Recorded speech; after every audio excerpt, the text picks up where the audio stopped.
So we've got one of our most viewed guests back on today, John Wedger.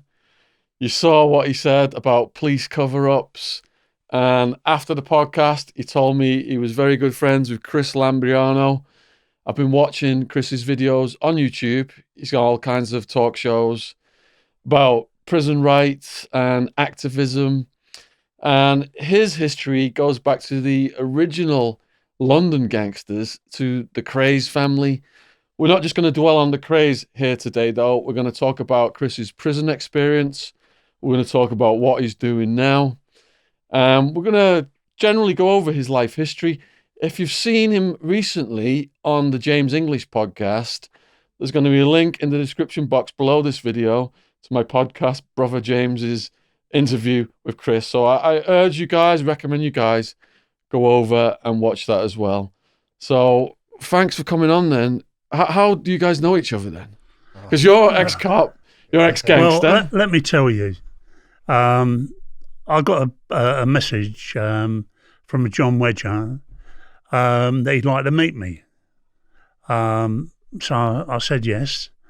But you see, John was not interested in me. He was interested in the krays. And was there a connection between the krays and Boothby and, John's kind of thing is to get to the bottom of child abuse. And he won't give up till he's done that. And I admired that. But to be honest with you, I didn't know anything about their personal life, i.e. their homosexuality or their, or abuse of children. So I said to John, that I really didn't know an awful lot to be able to help him. But let's go over to the Lee community where I worked, and I'd introduce him to some people. Well, we met in a garden centre and we went across the road, and he was blown away. He was absolutely blown away. He got talking to youngsters there who were changing their life. Some had been in there a considerable time. Some had just come there. And he said, Chris, I've got to do something for these people. And he went out and raised £2,000.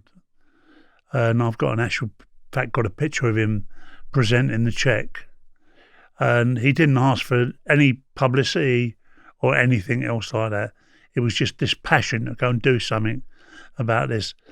And then he raised another £2,000. Yeah, another £2,000. Yeah, later that year. By swimming. Scilly Isles, 17 swimming around miles. the Scilly Isles.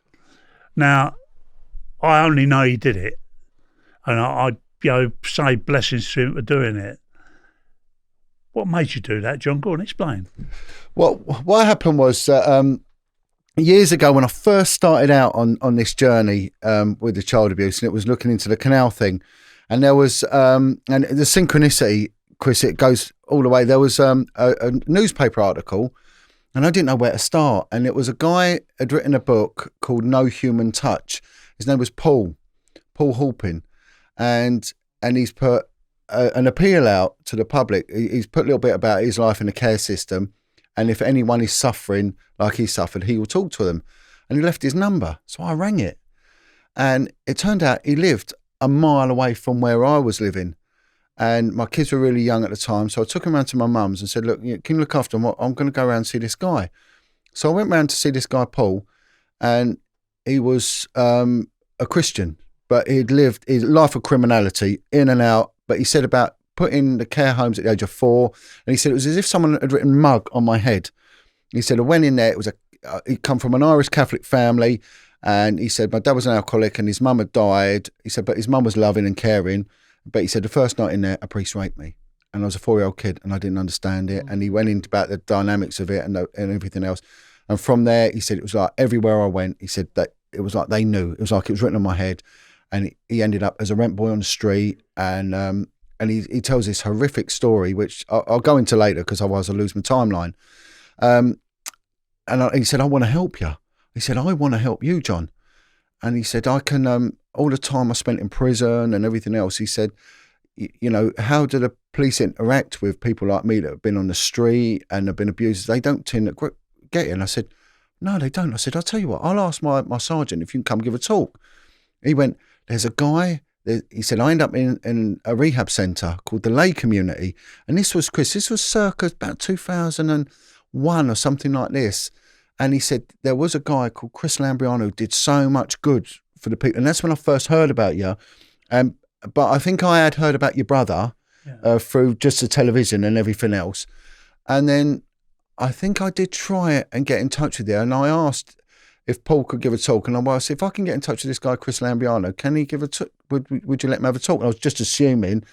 And they went, no, he's an ex-gangster. We kind of know. So they wrote him straight away. But I did get Paul in. And Paul gave a talk about how people groom, the people, how alcoholism comes into this, and the whole street scene and where it all stems from. And that was my first insight.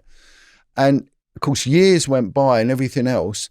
And then the Lay Community cropped up again, and it was like it kept eating me away. And I thought, I wonder if Chris Lambrianou's still doing it. And then I did research, and I saw about your family and everything else and your interaction. And there was a video of yourself talking about your life.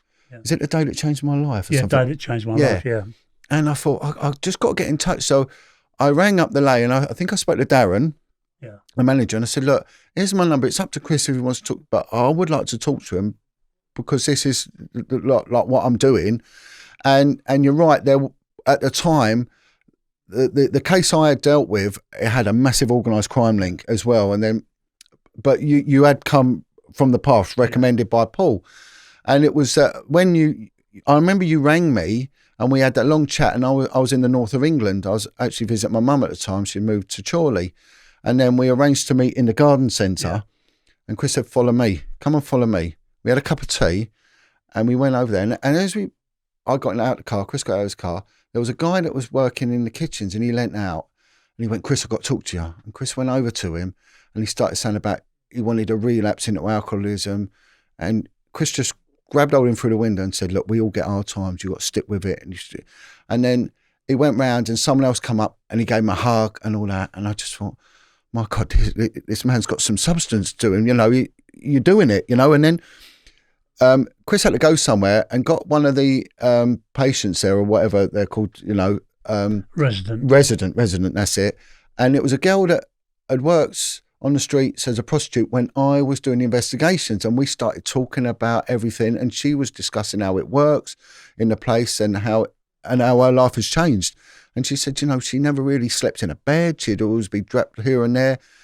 And then there we are working together. And from there, I was just so taken aback by the compassion of the place.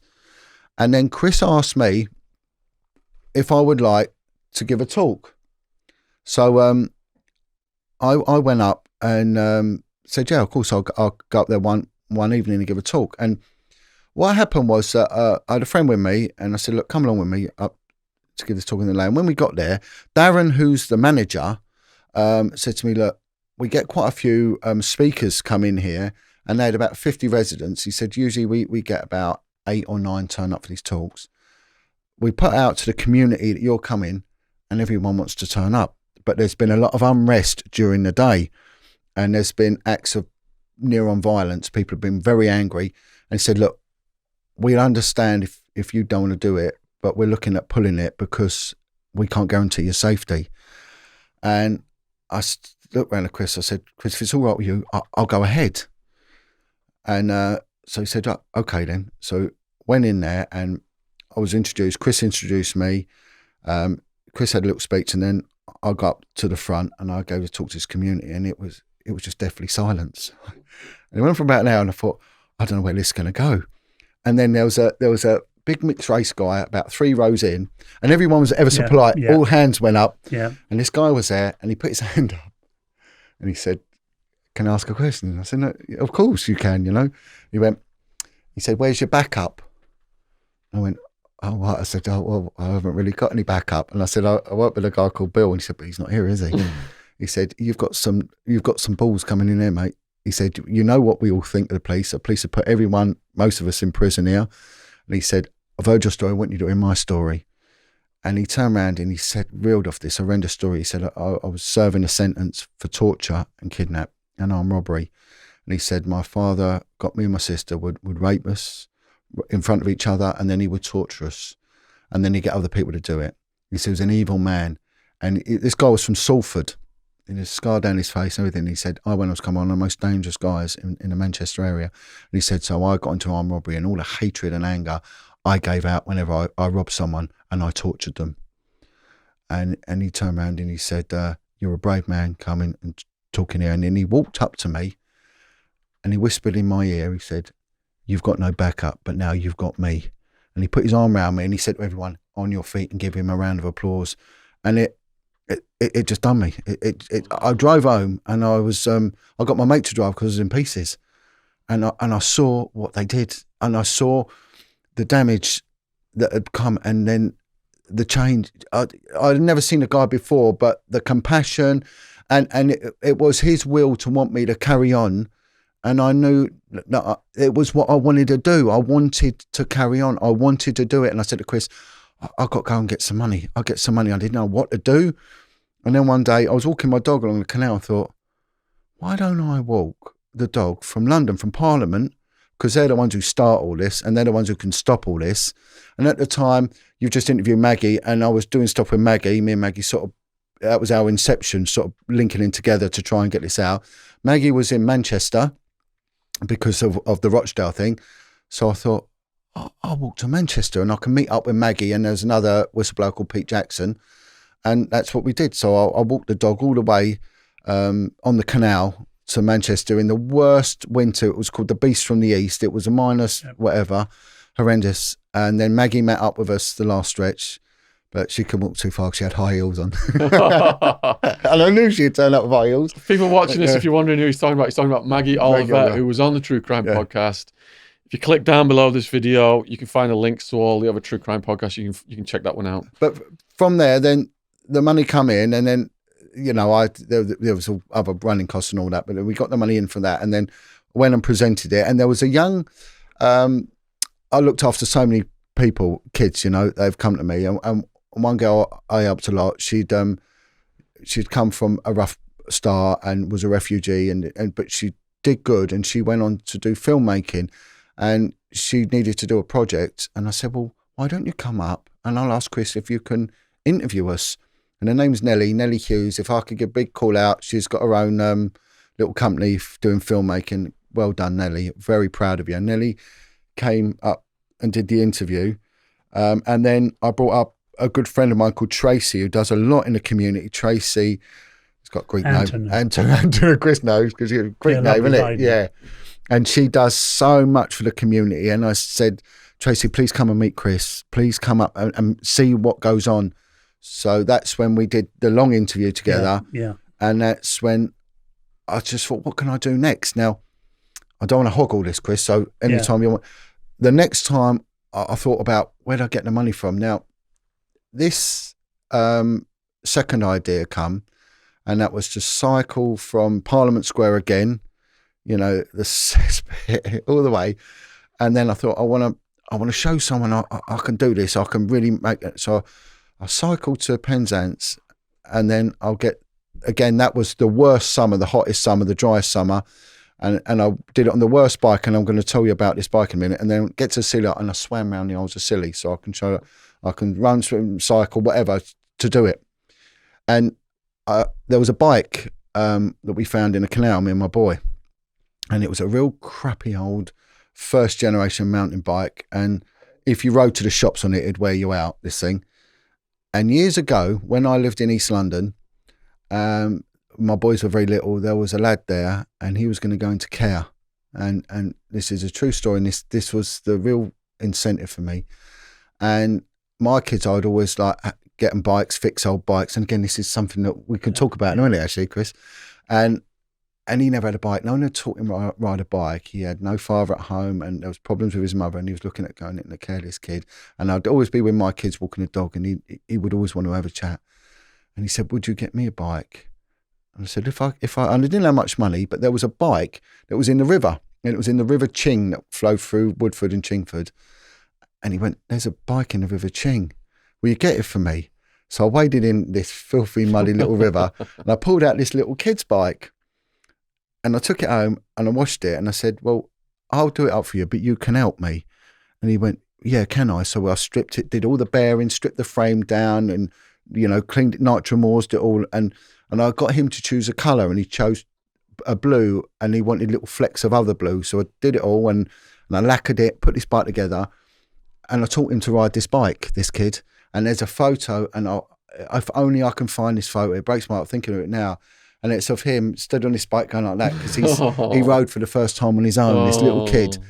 And then when I found this bike, and the reason I did this, and this is a point I want to make, I was trying to tell him, no matter if it's been thrown away, son, it can be as good as something that's new and it can actually be even more beautiful than something that's new. And I wanted to install that in him. You might have been thrown away by some people, but you're not being thrown away by me, or whatever. And that's what I used to say to the kids at the Lee, or the men and the women, was every time you buy a designer thing or steal a designer thing, in actual fact, somebody's worn it before. They've tried it on, so really it's second-hand. Go to a second-hand shop in Summertown or wherever local, and they've got designer things in there where they're not going to charge you £100 or £50. You'll buy it for £2 or £3. So it's affordable. You don't have to go and steal to wear the best. You can do it. And there's so many things you can show by ordinary things that things actually work. But the thing was, as you're talking, John, about the raising of the money, I mean, you work at an ordinary job, you understand? You've got kids to feed, everything else. You ain't got no fortunes. Nothing. You understand what I'm saying? And I've actually spent tens of thousands of my own money on this, and I have everything. It comes out my own pocket. Yeah. Now, and I come under a lot of attack, but then it gets worse. The moment when I started talking about any Satanism, which there's a lot of people that have been abused in this religious connotation, and it's the same group that attacks me all the time. Yeah. There's some strange individual at the moment that's putting videos out about me, and they all seem to get the first part of the huge. Whenever you put in the Google search, their number, and it's the same people who are doing it all the time because and like someone said to me during the war, when the planes went over the target, they got what they call flak. And he said, you're over the target, you keep going. And I know on many occasions I spoke to you about things. Different times, you spoke to me and we've prayed together. Yeah. You understand? A copper and a gangster. You understand what I'm saying? Yeah. But he's not a policeman. He's a human being who's doing a great deal of good. He don't mention the police to me and I don't mention gangsterism to him. No, never. You understand? I'm just Chris. I'm an ordinary person. I went down a wrong road, but I found my way back onto a right road. I'm a family man. I think I'm a decent citizen. But so are you guys. You understand what I mean? You can't just throw people on the scrap heap because, he was a policeman. So what? So why do you speak to young people, Chris? Why? Me, I want to see people who are damaged. I want to see them made whole again. I came out of prison after 15 years. You can't be more damaged than that. But at the end of the day, I found a way. I believed. I could not believe that God was going to throw me on the scrap heap. He had brought me through that to learn me a lesson. I'd done many things, never mind about the Kray thing, throw that off the table. But the other things I'd done that nobody knows about, you understand me? That I had real contrition about. Well, what was the turning point in your life? Was it in prison? You had an epiphany? It wasn't. It was in prison. I mean, it was a night. Charlie Richardson was in the next cell. We were having a chat. Charlie was a wise man. You could listen to him and he'd listen to you about all this being the big gangster and all that. I never met that Charlie. I met a Charlie that had travelled the world. I met a Charlie that loved his family. I loved a Charlie that kind of was solid. He looked to other people, but also looked into them. And one day I saw him talking to an old tramp. I said, Charlie, what are you talking to him about? He said, Chris, he said, he's got a story and I want to listen to it. He said, because his story might learn me something. And I thought, yeah, you're right, Charlie. And, then there was another time. He said, if you read a book, read something good, he said, because once you throw your head over the wall, your body will follow. And that was true. I went on great journeys. He was right into South Africa, and he would kind of give me a book about Shaka the Zulu and all this kind of thing. I didn't know the first commandos wasn't the British commandos. They were Zulus. They formed themselves in tight companies and everything else like that. And then you read about great saints, men who had climbed mountains and women that had done magnificent things. All these people had a belief. Why couldn't I find a belief? If they could do it, and they were standing on a book, they'd not physically seen God or Jesus or whatever, but I'd gone through all the comparative religions, Buddhism, Sufism, all that kind of thing, and I'd learnt an awful lot. And then there was another book by a man called Khalil Gibran. I was standing there this day, and this guy called Johnny Byrne, the officer came along with the letters and the mail, and he gave Johnny Byrne a book. Johnny Byrne looked at it, he went, "What do I want that shit for?" and threw it on the floor. Anyway, I picked it up. I said, "Well, what do you mean?" He says, "My girlfriend wants to educate me." He said, "I want to read rubbish like that." So I looked, I said, "Would you mind if I have it?" He said, "No, Chris, you can have it." The girl was trying to educate him. The girl was actually teaching him about love. On The Prophet by Khalil Gibran breaks down love, children, the day, the weather, parents, everything. It's all there, and it's all tidy. You can put it together again. It's not a jigsaw, but it opens them up in another way, a doorway. And he wouldn't walk through it.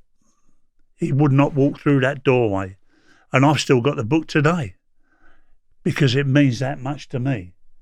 But then, you know, I know that people can change, even the worst kind of people. You know, the people that go out shoplifting. Why do they go out shoplifting, some of these people? To feed their kids. Why do they go out and do something else? Because they're homeless. They've got absolutely nothing. John, you ain't got an awful lot, mate. I know that. Well, funny you should say. But you bring along a cheque for £2,000 and then go and do it again. A lot of people won't even cross the road. Yeah. And even fewer will stay there. Well, I'll tell you the strange thing about that when you're saying about Charlie Richardson talking to a tramp. My children were very young and I was skint. And like I think I said to you before, I had more in common financially and in a lot of other ways with the people I was bringing through the custody door than the ones I was working with. A lot of these had dual incomes, no children. They were incredibly judgmental. One of the police's biggest enemies is snobbery. You know, people going about conspiracies and all this. Please, it does go on, but it's on a senior level. A lot of it is ignorance and incompetence, and then snobbery as well. And I was skint, and I was really skint. And if you got a second job, you had to tell them everything. They tried to sack me because I got a second job. I was cutting down trees at a weekend with one of my lads. And it was one of my lads' 9th birthday, and I had no money. And I'm walking along the street, and at the time I used to work with informants a lot, and I used to work with the homeless community because there was a good source of information, and it was interesting some of them to talk to. And as I'm walking along, there was one guy, and he was I think from Madeira. And he was a heroin addict, and he's a beggar. And he see me, and he said, "Good night, John." And it was in Victoria, and I said to him, "Yeah, see you, mate." And he went, "What's the matter?" I said, "No, it's okay, it's okay." He said, "No, stop. What's the matter?" And I said to him, "Look, it's my lad's birthday, and I've got kids coming over because I was a single parent and all that." And I said, "I've got no money." And I said, "I thought I had some money. I've just checked the bank. I've got nothing." And he went, "Wait there." And he went and gave me 30 quid in loose change. It's begging money. And he gave it to me, and I went, "What are you doing?" He said, I'll go and shoplifting. I'll go and beg. I'll get it back. Have this on me. Have this. It's my birthday present to your boy. Have it on me." And he gave me a big hug. And you know what? I paid him back when I got paid, and he did. He paid for all the. I went to the cash and carry, got all the little food and that for this kid's party, and I paid him back. I had 30 quid, and I went up and gave it to him. And one of my colleagues saw me giving him the money and reported me for, you know, and of course it was nothing to do with them. But and see, this is a level, and there was no humanity behind it. But that guy, what he did, again, it's acts like that, these random acts of kindness, I call them, that totally, they weaken my knees. And I sit there and I think, my God, out of all the brutality, I made an analogy, Chris, about someone with a dog. I said, you get a puppy dog, you shout at that dog, you kick it, you stick things up its arse, to be in the vernacular, you know. I said, there's not one human being will be able to put a hand near that dog when it's older. I said, yeah, that you can do that to a child and they will still embrace you with kindness. That's a power of humanity and compassion that makes us different from animals, you know, and it does. And it's things like that that really make a difference. Are you raising money for your project now? Yeah, still. And yeah. is there a way that people can donate online that I can put below this video? What we're doing at the present time, this week, I went along to Yeldor Manor, which is a Christian rehabilitation centre, does amazing work. And there were 7 of us went along. Tony Turner, a chap, he goes around raising money for different charities. And he's another one who's actually supported the Lee. And so the Lee had closed down. So we weren't able to give the money there. So I arranged through Hussein, one of the directors, to actually take it over to Yeldor Manor. They laid a lovely meal on for us. The director brought residents in to speak to us, and we were able to have our input and everything. And it was marvellous. And every one of them people turned around and said that went as visitors, I want to do something for this, for Yeldor Manor. I want to do something. You know, even Helen, my wife, turned round, you know, Chris, I don't know what to do. I want to do something. What's his name? Not Tony Turner. Dean. Yeah. Everybody wanted to do something. And so, yeah, I mean, it's in Reading. They have about 30, 40 residents, and they do the most wonderful work. They work with animals. They work in the community. They do voluntary work, everything else like that.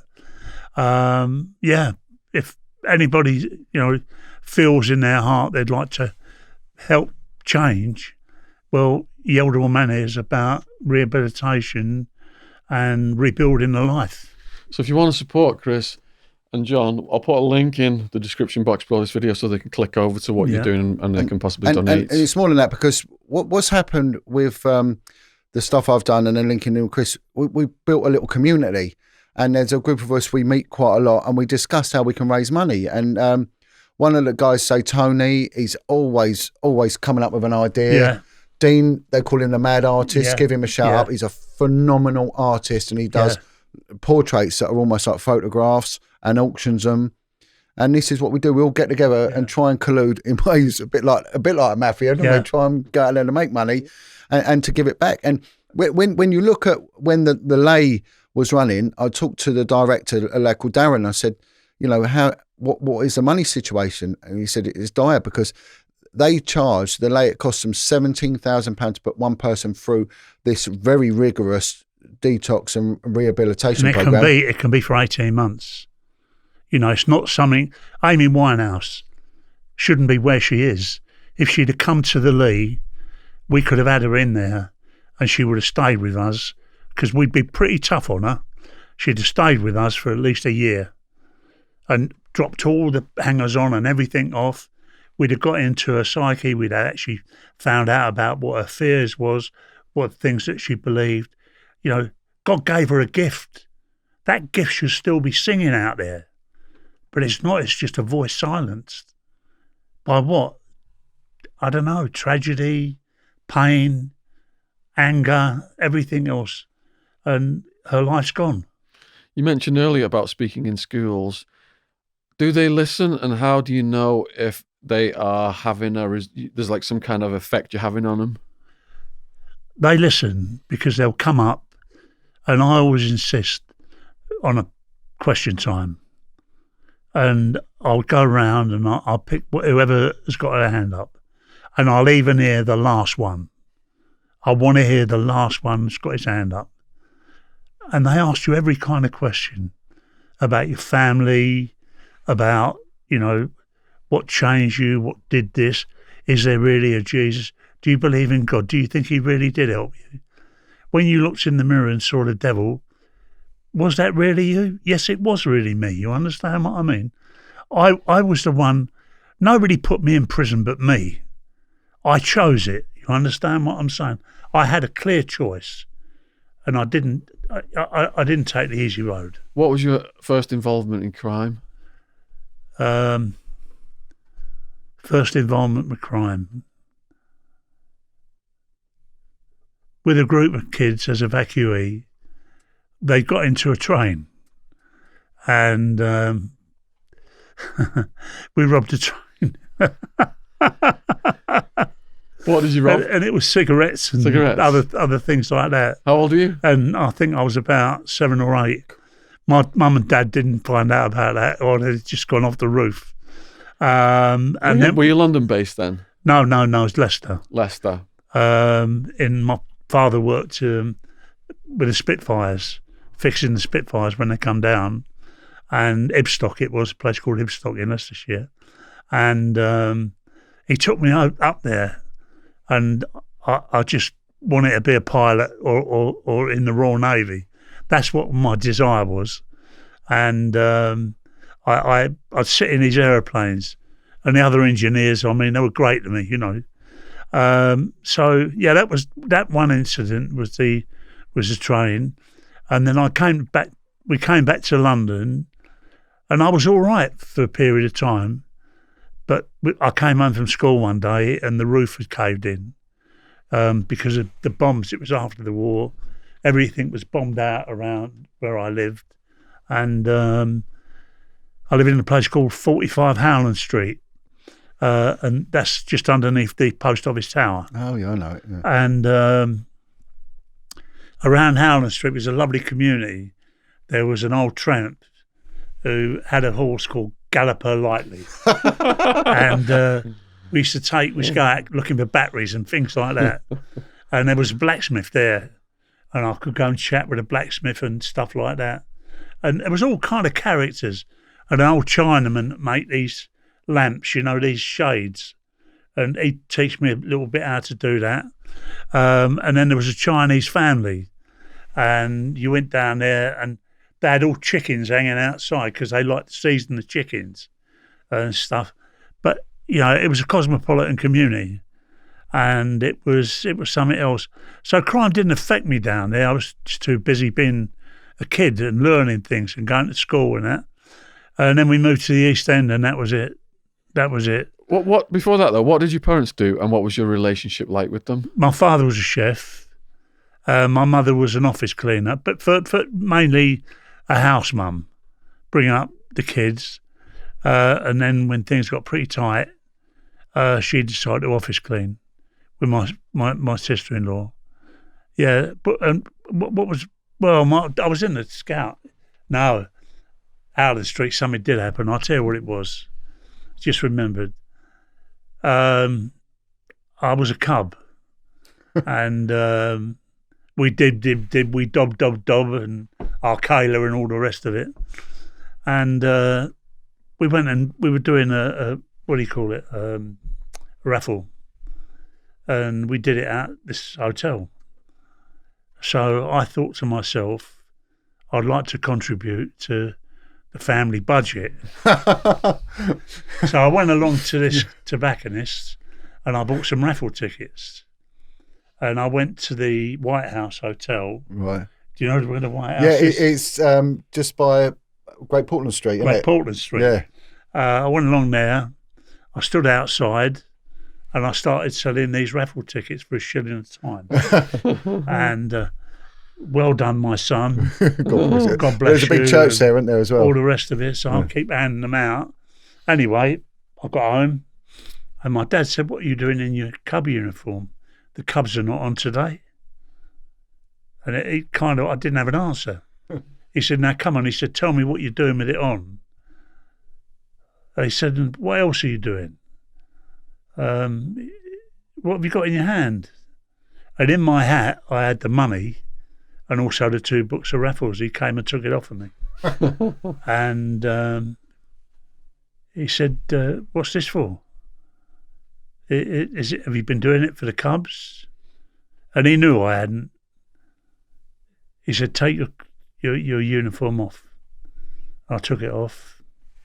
He got a pair of scissors and he cut it all to pieces. Oh, my word. He said, "You're not fit to wear it." Oh, well, That's what he said. Wasn't it? He said, "You're not fit to wear it." He said, "All I ever want to be," he says, "is a decent citizen." He said, "And I wanted you to be the same, but you go and do something like that." And he took the money, he gave it to the police, and that was it. But the police never arrested me. You know, they could have given it to the Cubs or something else like that, where it was meant to go. But, you know, that was the incident there. And I never held it against my dad, because he was 100% right to do that. You understand what I'm saying? He didn't do it in a rough way. He did it in a way to show me that not only I'd let myself down, but I'd let the troop down. Yeah, as well. always making you accountable for your actions. Yeah, he was making, and I never had that before. And then we moved into the East End, and I could tell you what turned me there was I met a lot of racist people, because my dad being Greek and stuff like that. But he was a nice man, always decent, spoke well to people. He was the only man I ever heard back in the day turn around to a black man and call him brother. You know, I was amazed when he said it, because on some of the houses and some of the guest houses, it had no blacks, no Asians, no dogs. And Irish. No Irish, no dogs. Yeah. That's what it said. Believe me, it was all over the country. And I'll tell you what, I went to this house one day to a party with the other kids, and this woman turned around and said, "Don't bring the Greek kid in." And I'm standing outside. I'm white. You understand what I'm saying? I'm literally their next door neighbour. Why can't I go in? What's different about me? Is my blood some other colour? You know, is my heart damaged? I just couldn't get it. And that built up a lot of resentment. Then another time I saw my dad attacked because he couldn't give a taxi driver a tip at Liverpool Street Station. But, you know, and I said, "Dad, why did they do that?" He said, "Chris," he said, "I'll tell you. Alexander the Great conquered all the known world. They were a people that had a country, they had a culture, they had everything. And they tried to take it out in everywhere they could. And he came to England, and they got off the boat, and they were walking onto the mountains, you know, the hills and what have you. He said, and these monkeys come running out throwing stones at them. And he said, "Well, we can't teach these people anything." And they got back on the boat and left and went back to Greece. Well, what he was talking about was England had Stone Age men. Natives, yeah. When the Greeks had a culture. And it made me kind of understand it a little bit. But at the end of the day, I couldn't belong. I didn't belong. Then I got myself into some trouble, and I finished up in an approved school. What trouble was that? I was nicking lead off a roofs. And I think because we had a large family, they saw me as being a kind of a troublesome person, and they felt for the good of me and the good of the family and the good of society, they'd put me away in an approved school. Well, approved school was in another place, believe me. It was St Vincent's, Dartford, Kent. When I get there, I'm walking down a hall, and these kids go to me, "Here, you." And I go, "Who, me?" And they go, "Yeah, who do you support?" I said, "I don't support anybody." And they said, "Well, you've got to support somebody." So I said, "Well, what do you mean?" They said, "Everybody here supports Arsenal." Oh, I said, "Any other teams?" "Yeah, the Lily Whites." Yeah. Anyway, I turned around and I said, "Well," I said, "I'll tell you, I support the Lily Whites because my mum's name was Lily." And I've supported them ever since. So, I mean, But so that was it with his kids. So they don't like you for a start because now you picked a side. And as you're going on, you've got the Catholic brothers, the Dominican brothers. They've got a boxing ring.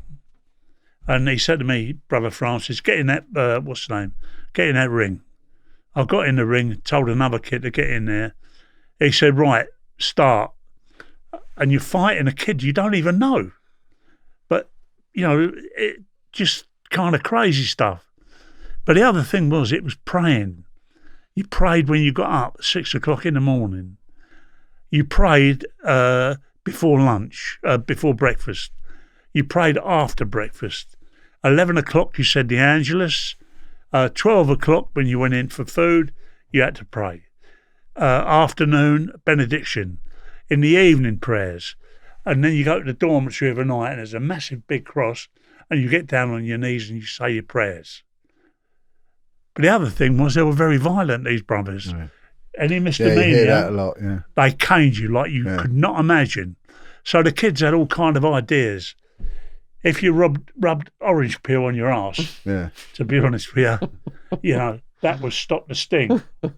Or banana peels.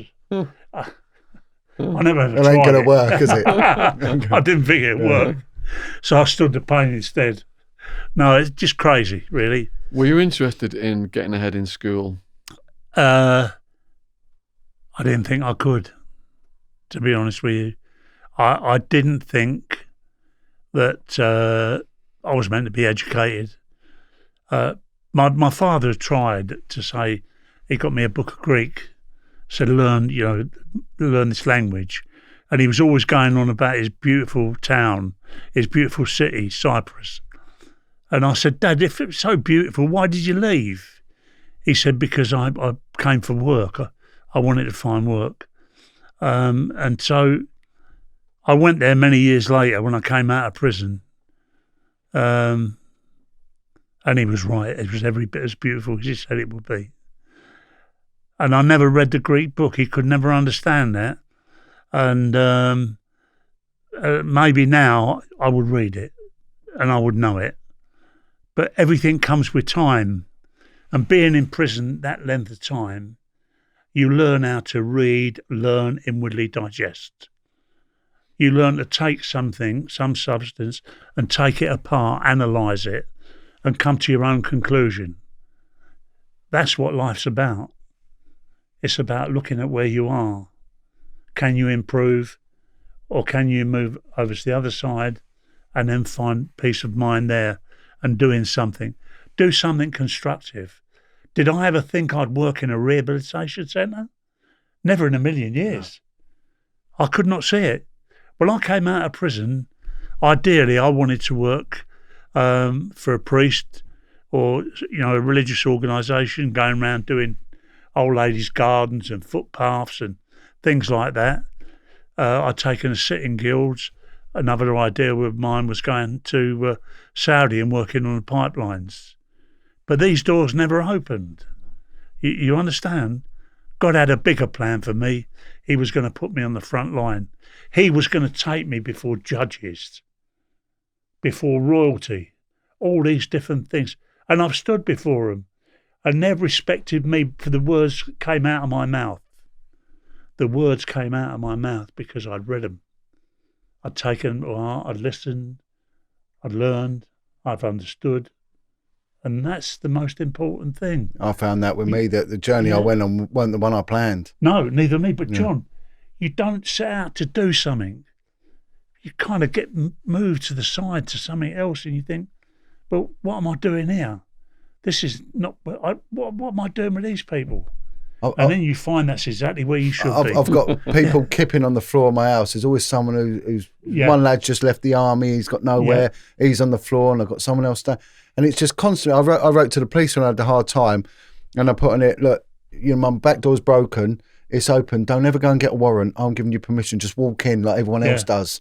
And that's how it's become. But what you're saying, I worked with a number of ex-soldiers that had that disorder, the PTSD. Yeah. Oh, I think so many have got that, haven't they? And I talked to them, and they came to the community and everything else like that. And what they told me, each and every one of them, They wanted to be in a place where they could be alone. They didn't want to be in society.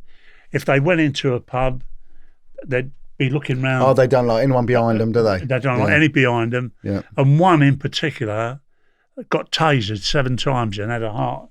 His heart wasn't correct. And I said, well, what do you really want? He said, what I want, Chris, he says, to get a piece of land that I can use for my fishing and my boat, a little rowing boat. He said, so I can get away from everything. I just don't want to be around people. I don't want to be, I feel nervous and worried when I don't know what's going to happen next. He said, that's what I want. And each one of them did the same. And there was a helicopter pilot there. He said, Chris, he said, I would like to do something. I want you to come and do a talk for me. And so, they just all, they're all in Helmand Province, these kids. You understand what I'm saying? Yeah. And what they went through, bombs. And Well, there was a guy who was talking to me and he said the UK was on the verge of a coup d'etat in the 1950s because these lads were coming back from the Second World War, so traumatised, but they were trained and they were tough and they could use a weapon. And that's why they stopped conscription, because men were walking on the parade grounds and dragging their sons off. And that's why in the 1950s they built massive amounts of council houses and working man clubs to placate them because they knew the UK was about to bubble over. John, they're sleeping in doorways. Yeah, I know, yeah.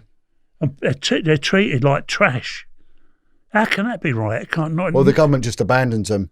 Yeah, it doesn't care. Well, if you look at, they know the weight of the coffers to pick their expenses out, don't they? Well, I did a talk for the Veterans Party, and I said if you look at our law, when the lads were coming back from the Napoleonic the Napoleonic conflicts, they were equally as traumatised. They couldn't work, they couldn't do anything, so they were laying on the streets because they just couldn't put their lives together. So they brought in the Vagrancy Act, so it was illegal to lay on the streets.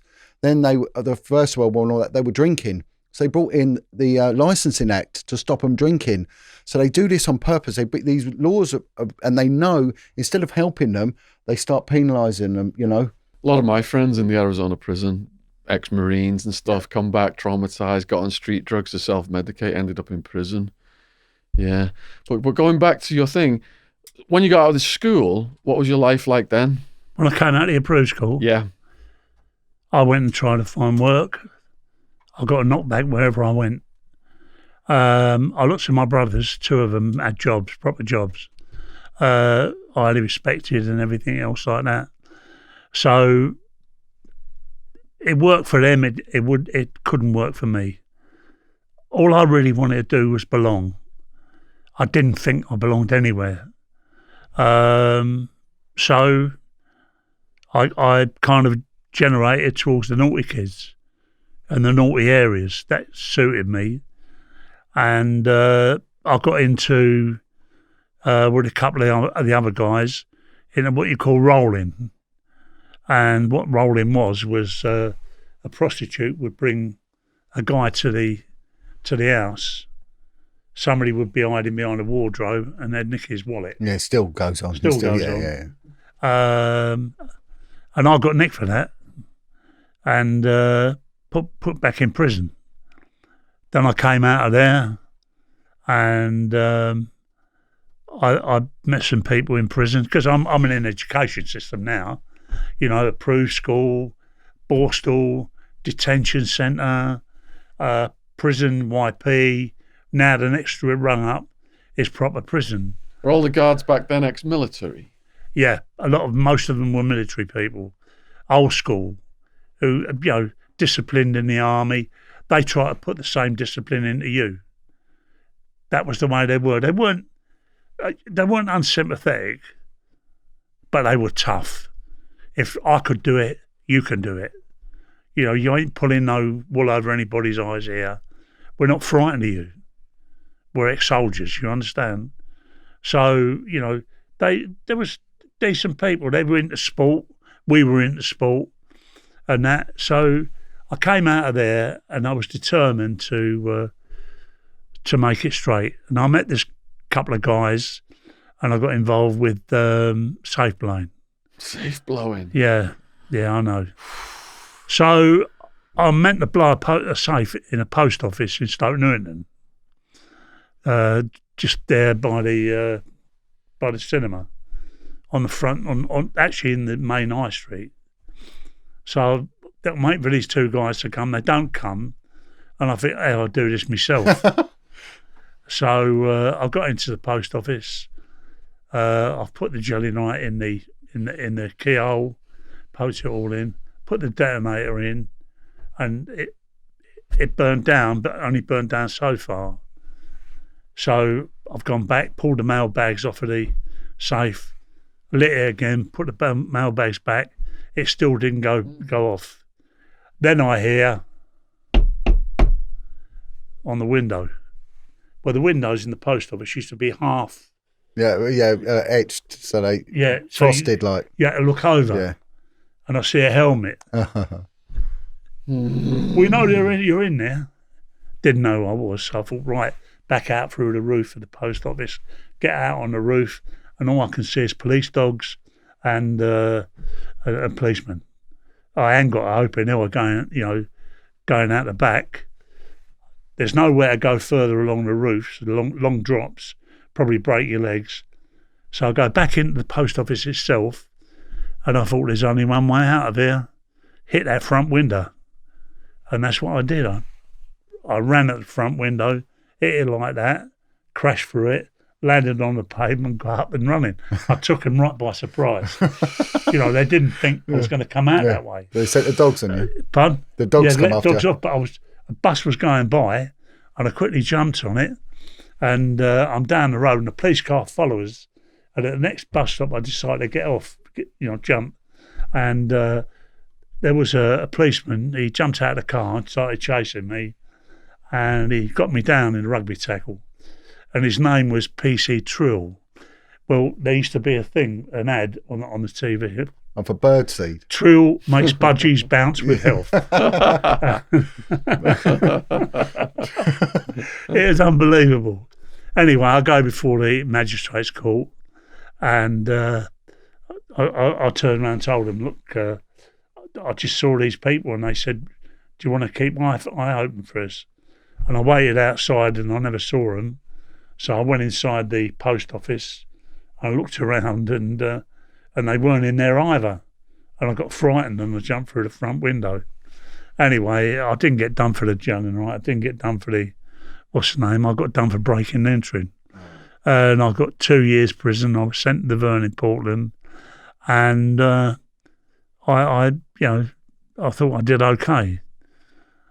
I did for a time. And then I met the krays. Before that then, in prison, did you have problems or did you know a lot of people? No, I knew a lot of people. Prison for me was a learning curve. And it's a university of crime. You see, you learn. You learn the values of the criminal. You learn what the criminal likes. You learn what the criminal wants. And you also learn one thing, don't go near his wife. If he's in prison, if you have to go there to give her some money, knock at the door, wait at the pavement, let her come to the door, give her the envelope, say, all the best. Everyone can see you. And walk away. Yeah. Don't do anything untoward. So was that part of the old school convict code? Yeah, that was, yeah. Yeah, without a doubt. And the other thing is, don't look down on anybody when they're kind of on the floor. So if you go into a pub, stick a jar in the middle. Those who've got money, put money in it. Those that ain't, don't bother about it. You're not going to be embarrassed. And put it behind the counter. If it needs to be pushing up, those that have got it will put it into it. Or if you see a person that they're skint, they ain't got no money, give them 100 quid or give them 50 or whatever you can do, because you know that's going to come back. It won't come back maybe in money, but it will come back in work. Yeah. You understand? That's the way it works. So these days, the prison hierarchy is such that the drug kingpins have got the most power. What was it like back then? Back then, the guys were risk takers. You understand? But they were family men. They didn't, I think every one of them really would have liked to have gone straight. I can't think that, Bruce Reynolds who once said to me, Chris, he said, watch what the clever ones are doing and do likewise. He was a highly intelligent man, Bruce. Loved his family immensely. Didn't think about crime. You know what his passion was? Riding bikes. That was his passion. Charlie Richardson, what was he into? Literature, into what do you call it? Minerals. That's all he really was bang into. Who else? Bobby Walsh, into cars. Little Roy the Weasel, he was another one who was into cars. They were all had a passion, and I just and they were family men. And I know there was very few of them who didn't cry when they went behind the door, thinking about their kids. Oh, of course they would have done, wouldn't they? Yeah, of course they would have done. That's why they did it. That's right. Bring the family up. But you know what? This is the truth. It's going to sound ridiculous. All I ever wanted to do was have a touch I could then go straight. Just to find enough to be able to be a straight person. And then I would have pleased my dad, because he was the most loveliest man. But, I wanted to buy my mum a fur coat and all. But I mean, animals were, foxes and minks and all the rest of it. I mean, today, nobody even thinks about it. Did your dad ever tell you how he thought? Pardon? About how you went? Yeah, John, one day. I've been with a mate of mine, Mutton, Johnny Scranton, out of Marble Archway. And we gone to Champagne Charlie's Club down on the Bayswater Road. And we had a right drink. And Johnny's dropped me off home. And I've crawled out of his car and I've worked my way towards the front door. And I've knocked the handle or a knocker. And my dad came to the door and he looked at me and he went, "This is my son." He said, "I'm ashamed of you. That you," he said, crawl into the door, you can't walk like a man." He made me so angry. I got to my feet, and in the passageway I grabbed hold of his shirt and put him up against the wall. And as I got him there, I went to pull my hand back to give it to him, full on. And I swear to God, I wanted to hit him. I wanted to hurt him because he was hurting me. Yeah. And an angel got hold of my arm. I swear to God, because I couldn't move it. Like, as I'm trying to do it, I can't do it. And I thank that angel, because if I'd have done it, I'd never made it through the prison sentence. I would have killed myself. Yeah, of course, yeah. Because he was the best man. Hero, he was a bloody hero. He was the one who got on a train in the morning and sort of like 9 o'clock to come to Durham Ewing, and then came back at 1 o'clock in the morning. Yeah, and he was like in his late 60s. And then he'd have to go down and see Tony on the Isle of Wight. And that was another thing. And then Nicky. And one day he said to me in prison, he said, "Chris," he said, you broke my hand. I said, "Dad, I would never break your hand." I said, "I love you too much and respect you." And he said, "You're in prison, Tony's in prison, Nicky's in prison. So I've got 2 fingers." Oh. And if you go to a place called Waddesdon, which is in quite near where I live. I've been there, yeah. Waddesdon Manor, it's owned by the Rothschilds. Yeah. And on most of the buildings there, they've got this thing called a quiver full of arrows. And the Bible says a quiver full of arrows is 5 sons. And my father had that. And then he had that. Yeah. So we did break his hand. Yeah. All his hopes and dreams and everything else. But he didn't give up on us. He didn't give up on us. I mean, he was a giant. He crossed the road and kept going and kept going and kept going. He stayed. God bless his soul. He's in the right place now. He died when I was in prison. And they let us out. Somebody decided to cut up the escort. So you've got 2 cat men. That's you and Tony. Me and Tony, and my other 3 brothers. So we're in the car in front, and we lose the escort, and we're sitting up at Wood Green Right. on the way to New Southgate, and I said to Tony, "Well, what do you think, Tone?" He said, "Chris," he said, "we come out to bury our dad." He said, "What do you think?" Or you're thinking about having it away? I did think about that, and I turned around and said, "We're going to go through with this." I said, "He ain't let us down, we ain't going to let him down. We came to bury our dad, and that's exactly what we're going to do." And we did. We went up there, we had a service in a Greek Orthodox church, and from there we went to New Southgate Cemetery. It was amazing, and for the first time, my Uncle Johnny was up in Wood Green. He laid on dinner for us, and the screws. And the screws took the handcuffs off. They took you for a pint, didn't they, as well? Didn't they take you for a pint? Yeah. But the screws, we're cut amen. He shouldn't really be doing this. Yeah. And they just took the handcuffs off and let us do out. So I went out and I walked around, and for the first time in many, many years, I was able to look up at the stars, and there was no bars, there was no concrete or anything. It was just me and heavens. It was and my prayers have been answered. Yeah. So many times, you understand? Of course. I wanted to go that way, but I went that way, and it was the right way. It reminds me of a guy called John Santanu, the Archbishop of York. He was telling me when he was on the run in Nigeria, they wanted to do him. He was a solicitor, and he had a big problem with, what's his name, the Nigerian president. What was his name? Idi Amin. Oh, that was Uganda. Uganda. Idi had a problem with him, and he went down a road and he saw a dog. Meant don't go down that road. And he went down another road, he saw another thing. Don't go down that road. And it was crazy, really. And he finally got out of there, but he could never, ever, not look at things. And the other thing he explained to me one day, he said, we were looking for a house for women with children who came from broken homes and things like that. And we travelled all over Brixton and everywhere, Southwark, looking for a place for these women.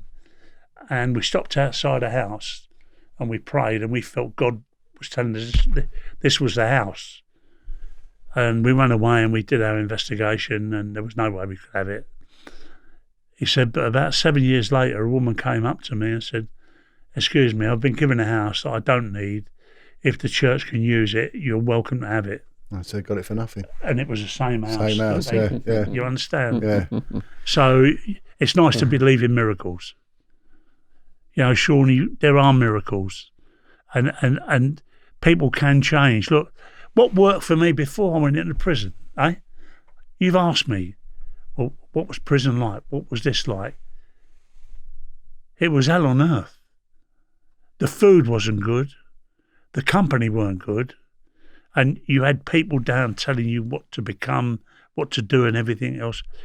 They didn't listen. It had to be their way or no way.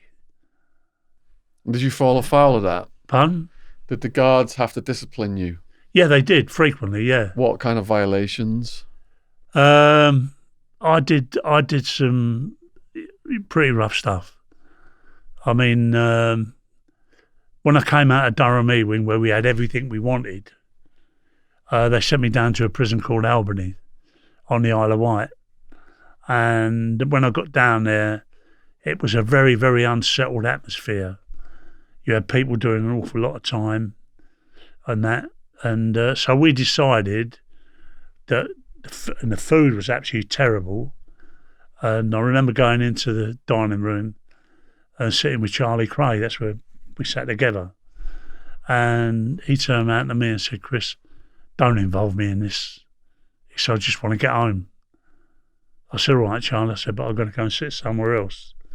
And I went over and moved on the table. I went up and got my food, threw it all up in the air. And then the rest of the kids started to do it as well. They shouted, bang up. So 6 of us decided to bang up in a cell, barricade in.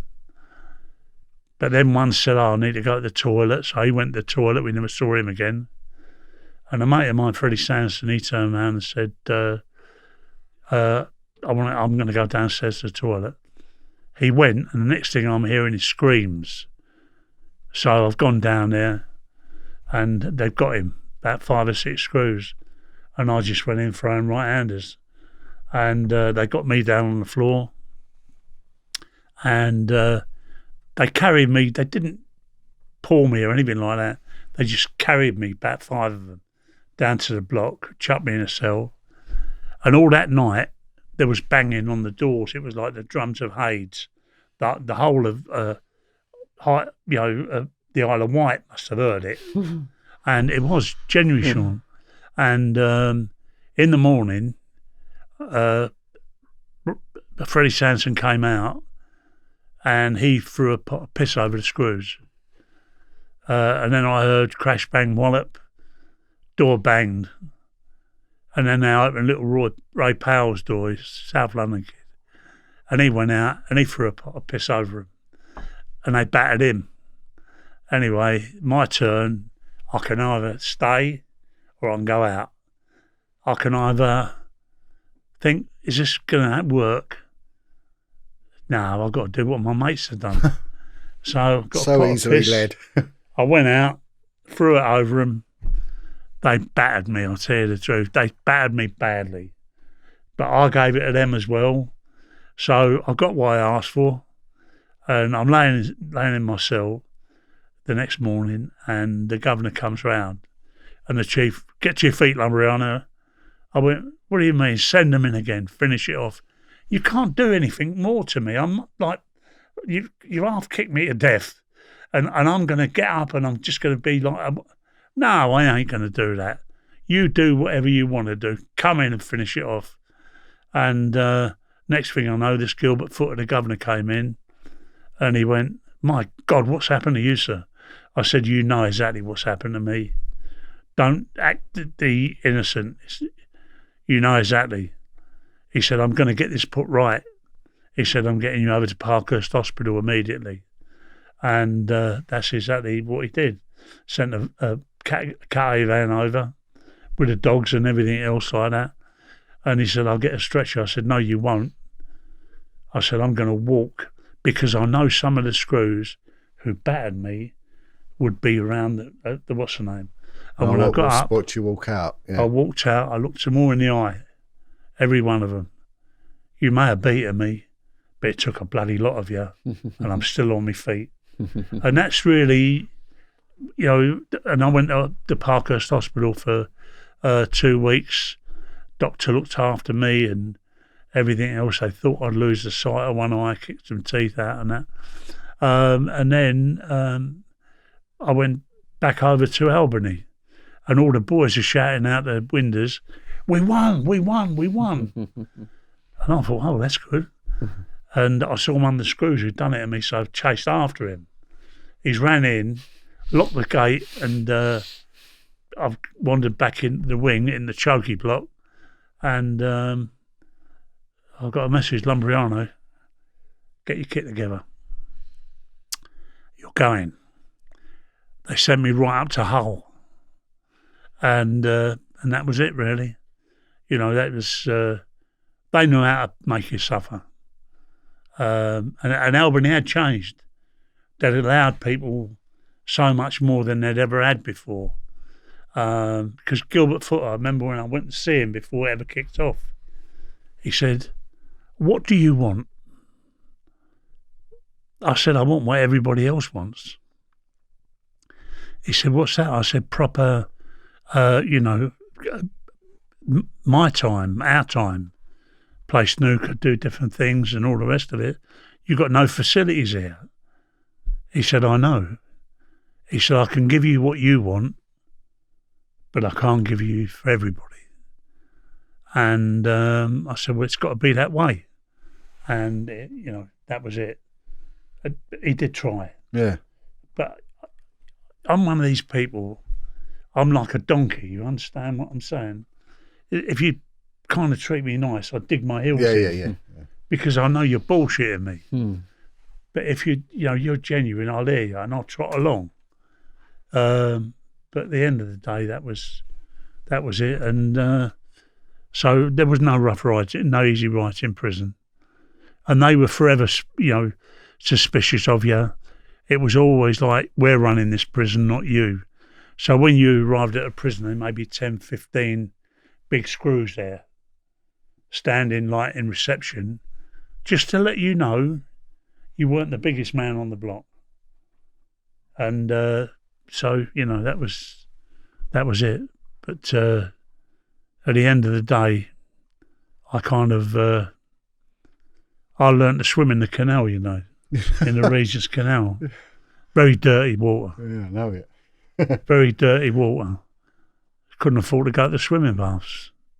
So you swam among the rats and everything else like that. Yeah, and the rest. And in life, I've done the same. But in death, it will be different. I hope I can make it to a place that, Well, you do a lot of good now, Chris. I do what I can. I'd like to do a lot more. Yeah. But to be honest with you, it's not got to be about the krays all the time. You understand? Sometimes it's about Chris doing something, and I don't want any publicity or anything else like that. I just want someone to say, thank you very much. You did well there. Yeah, but Chris, that means an awful lot. Those that know you and those that work with you know that anyway. Yeah. I mean, I've been blessed to get it at the Lee. Yeah, exactly. And at other places, you understand what I mean? And High Court judges, when they've turned round and I've stood in the dock and said to a judge, this person, be it a man, woman, or elderly, young person, this person has done their condition of residence. They showed a willingness to sort of become part of the community. We can help them and they want to help themselves. And I'm asking you to give them a chance. And the judge has come back and said, Mr. Lambrianou, we listen to you and we agree with you that this person should go and to a rehabilitation centre and go into recovery. That's a real blessing to hear that. Well, I'm a High Court judge. When I'm at the end of my life, I'm not going to look back at all the stupid work I did in the stock market. Yeah. I'm going to look back at like helping the young people, like you said, when they ask the questions at the end of the talk, or they stay in the break and they're really engaged. That's good for the soul, isn't it? Yeah, I mean, look, I'm nearer the end than the beginning. I'm 80 years of age. I never thought I'd see 60. Well, maybe 50 even. Yeah, God had another plan. But we was talking earlier, Chris. The years which the locusts have eaten, I will restore to you. So the locust ate the first, 30 years of my life. Then it had another 15 years.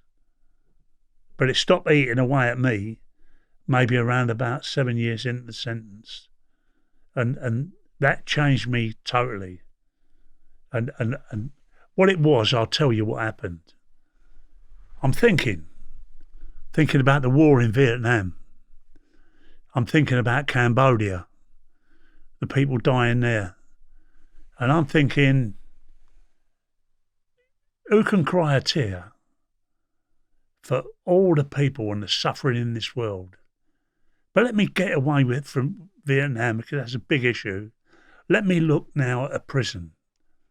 Everybody in this prison is married, got children, got relations, mothers, fathers. They've all cried.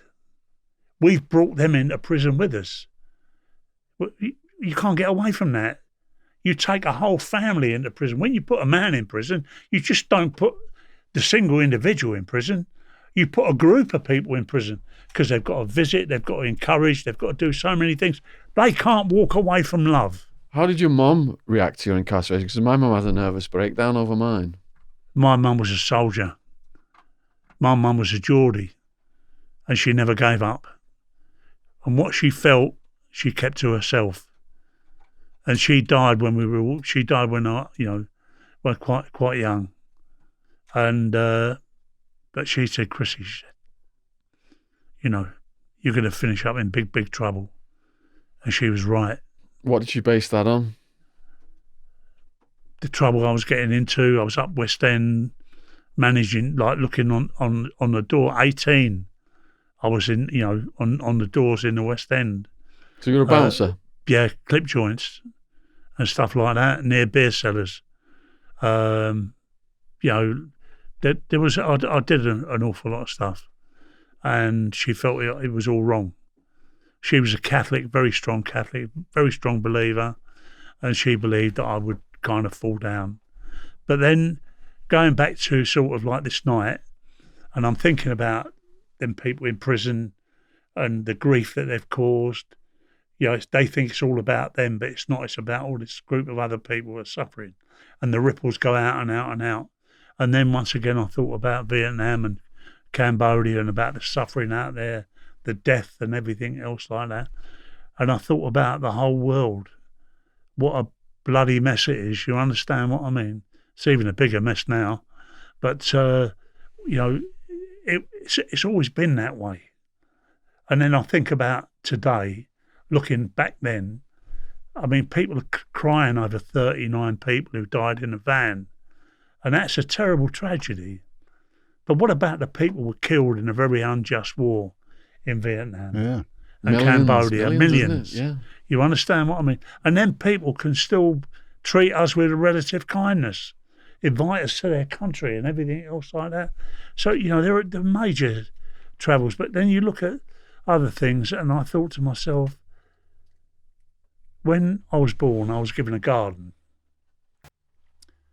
And I was a gardener in prison. And plants and flowers were friends, trees were like parents and everything else like that. And I had literally gone through this garden, Shaun, and I decimated it. I pulled it all up. I threw it away like it didn't matter. Like the man who said to me, I've only got 2 fingers on my hand. You broke 3 of them. And it's so true.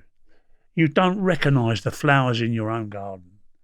And maybe sometimes we need to. Maybe sometimes you need to look at somebody and think, don't look at them for their faults. Look at them for their good points. You understand what I'm saying? Look for the flower in each individual. Because there is one there. Yeah. You can find it. So when you first got involved with the krays, what was your parents' attitude to that? My dad didn't know nothing about the krays. It meant nothing to him. My mum had died, so she never ever met him. But it wasn't me who got involved with him, really. It was my brother Tony. He was involved, but I never knew that at the time because I wasn't living in London. Did you this day and age you hear about like Pablo Escobar and the other big names? Were they a big name back then, or were they pretty low level? No, they're a pretty big name. Okay. But the thing was, nobody wanted anything to do with them. And why was that? Well, Brother Charlie's question would probably give you a pretty good idea. Chris, don't tell them anything. They'll want it before we've even got it. That was Charlie's thing. They were money mad. Got to have money for this, got to have money for that, got to do this, got to do that, got to do that. Perfectly charming when you met them.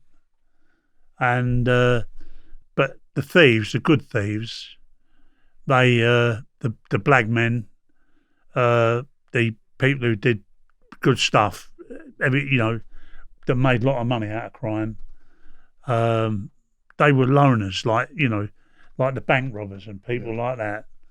So they would stay away from the krays. They called them thieves' ponces, and that's genuine. Exactly what they called them, and they want nothing to do with them, and neither did I. So what happened? I was down the Blind Beggar and I was trying to buy some dollars, crooked dollars, As you do, and the guy never turned up. So I'm waiting to get a bus because my car's in service. And a guy called Ronnie Bender drove by, and he said to me, Chris, he said, what are you doing here? I said, my car's in the garage getting fixed. Come in and give you a lift home.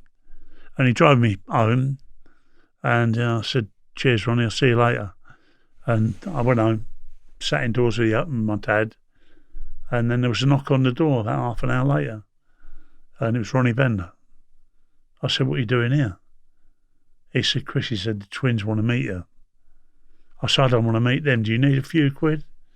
I said, no. And he said, Tony's there. all right, I'll go down there. And they were great. I know, Chris, nice to meet you. Ronnie Kray, it's lovely to meet you. Yes. Maybe we can do something. We have a favour to ask of you. I said, oh yeah, what's that? He said, we'd like you to come to our club in Leicester and bring some of the Birmingham people to the club, gamblers. So I said, I can do that. He weren't asking me an awful lot. And so I did that. I showed Charlie Gray, and there's another guy called Mickey Riley, Billy Hill's nephew. Another night, he was a decent guy, Mickey. And they didn't believe the kind of lifestyle you could have in Birmingham, where in London you just about survived. You know, I took them to a place called the Ponderosa. Man, it was something else. It was a house. A friend of mine, car dealer, had underground car parks, some, what's the name, hairdressing salon, a gym, walk-in showers like you would only find at Wembley. They couldn't get their head around it.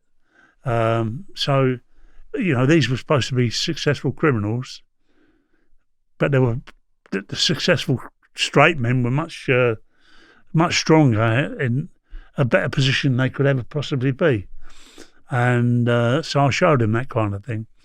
And that was how I got involved with him, through the club. So when I came down to see my dad, because my dad, you know, was a widower on his own. And my brothers didn't want to really go to the house. They loved my dad, but they didn't want to go to the house because of my mum going.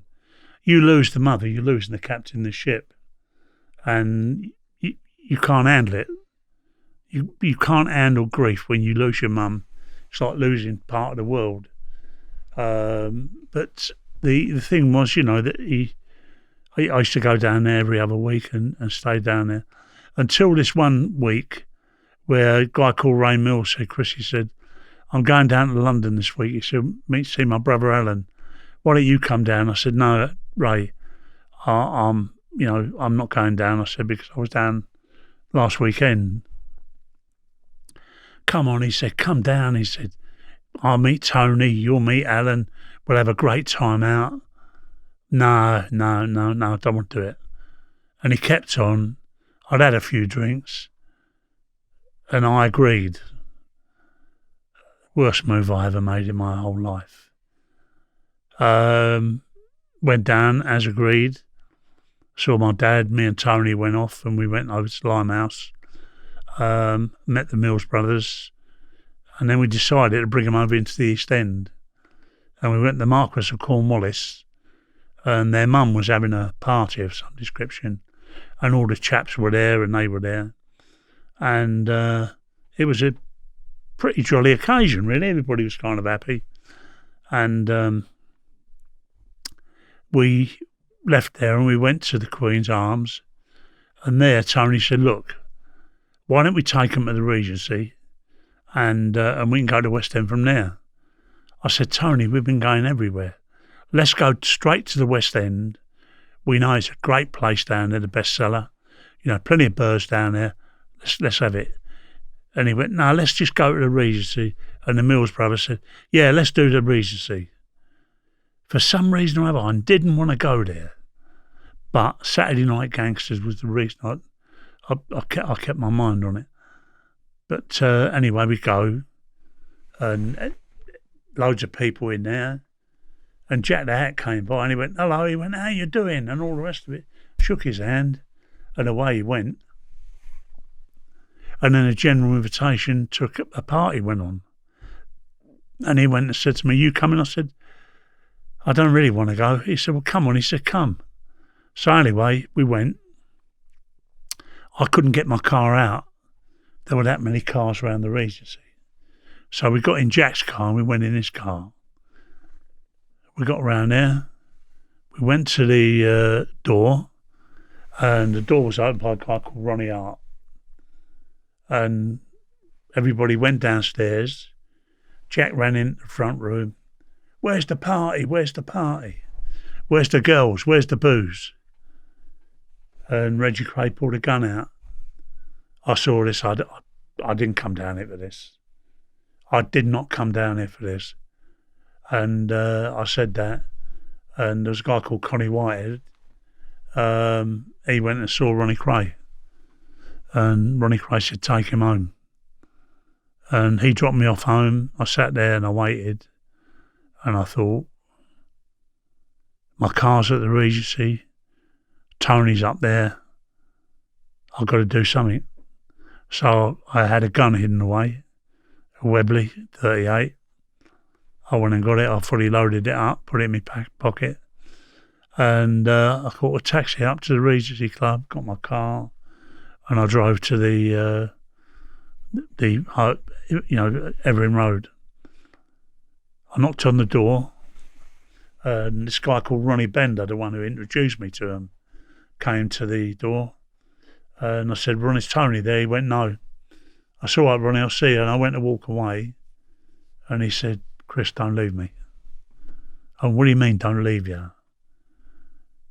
He said, please, he said, stay with me. I went, what's the matter, Ron? He said, they've killed him. I went, what? Killed him? Killed who? He said, Jack. I said, what, in front of all them people? Can you imagine John killing me here and now, and there's five of us all together, but there's 4 people, there's some more out there, but altogether there was about 12 people. And apparently they murdered him in front of all them people. Right. And I know Ronnie Bender's a soldier. He's a decent bloke. People like him. I've seen him trying his best working in pubs and that kind of thing behind the bar. And he turned around and he said, Chris, please don't leave me. I said, where are they? He said, they've run away. And I said, what's your instructions? He said, they told me to take the body and throw it over a railway bridge and let the train mash him up. And that way no evidence will be available. I thought, God, I can't believe this, them leaving him in that state. And so I said, right, come with me. We went downstairs. I looked in the front room and there was Jack laying there. And I kept thinking he was going to get up. That's what you do, you understand what I mean? You don't think of somebody dead, you think they're going to come back to life. And we went into the kitchen and I took some socks and I gave him a pair, I put a pair on myself, and we went round and we cleaned everything, made sure everything was clean. There was no blood around or anything. And I went upstairs to a bedroom and there was no eiderdown in there. I got the eiderdown, but then I noticed 2 children asleep. So I've tiptoed out of there. I've gone downstairs. We've laid the blanket out. We've lifted Jack and put him on the sheet, rolled it up. But where we've been cleaning up, I've got a bucket of blood where the congealed blood had on the floor, and I've gone upstairs to put it in the toilet, put it down the toilet. And who should come back at that time but Blonde Carroll, the lady, the mother of the 2 children, also the one who owned the house. And she said, hello, Chris. She said, what are you at? I said, look, you and George go in the bedroom, take it easy. There's been a bit of an altercation. It's all going to be sorted out. Don't worry about that. And she turned around and said, you sure you're all right? I went, yeah. Anyway, she went in the bedroom, and that's when I had the bucket in my hand, and I went and emptied it then. So she saw what I had in the actual bucket. Went downstairs, had a bit of a tidy up and got things together. And now we've got to move the body. I said, well, how were you going to get that body from this house up to that railway bridge? He said, the only thing I could have done was thrown it over my shoulder. A dead weight, isn't it? Pardon? It's a dead weight. It's a dead weight, but not only that, it's bleeding profusely. Yeah. You understand what I mean? If he's been killed by a knife, then obviously it's, they've been stabbed so many times apparently. So what happened then was We said, right, we'll put him in the boot of Jack's car, in the boot of his car. You can't put a body in the boot of a car. It's too small. So we put him on the back seat, and then there's an argument about who's going to drive him. I don't want my brother Tony to drive him. I can't drive him. I've got my own car. I want Ronnie Bender to drive him. Ronnie Bender is adamant he's not going to drive it. He wants nothing to do with it. He'll come with us, but he most certainly is not going to drive it. We then finally get a break in traffic because across the road there's a bagel shop, like a basement where they all go in and get their bagels, all the taxi drivers. So it's constantly going there. That stops and we manage to get Jack in the car. And then Tony says, someone's got to drive it, I'll drive it. Which I thought, to be honest, was a bit heroic of him. Because Bender didn't, I didn't want to. So we got behind him and we're driving along, we get up to Mayor Street, and when we get to Mayor Street, a police car pulls in behind Tony. I'm going to tell you the truth, John. No, you've told me before, yeah. You understand what I mean? Yeah. I can't let him take Tony. No, I know. Not with a body. I'm going to have to do something. I don't want to, but I'm going to have to. And you've got a gun in your back pocket. And I've got a gun in my pocket. Yeah.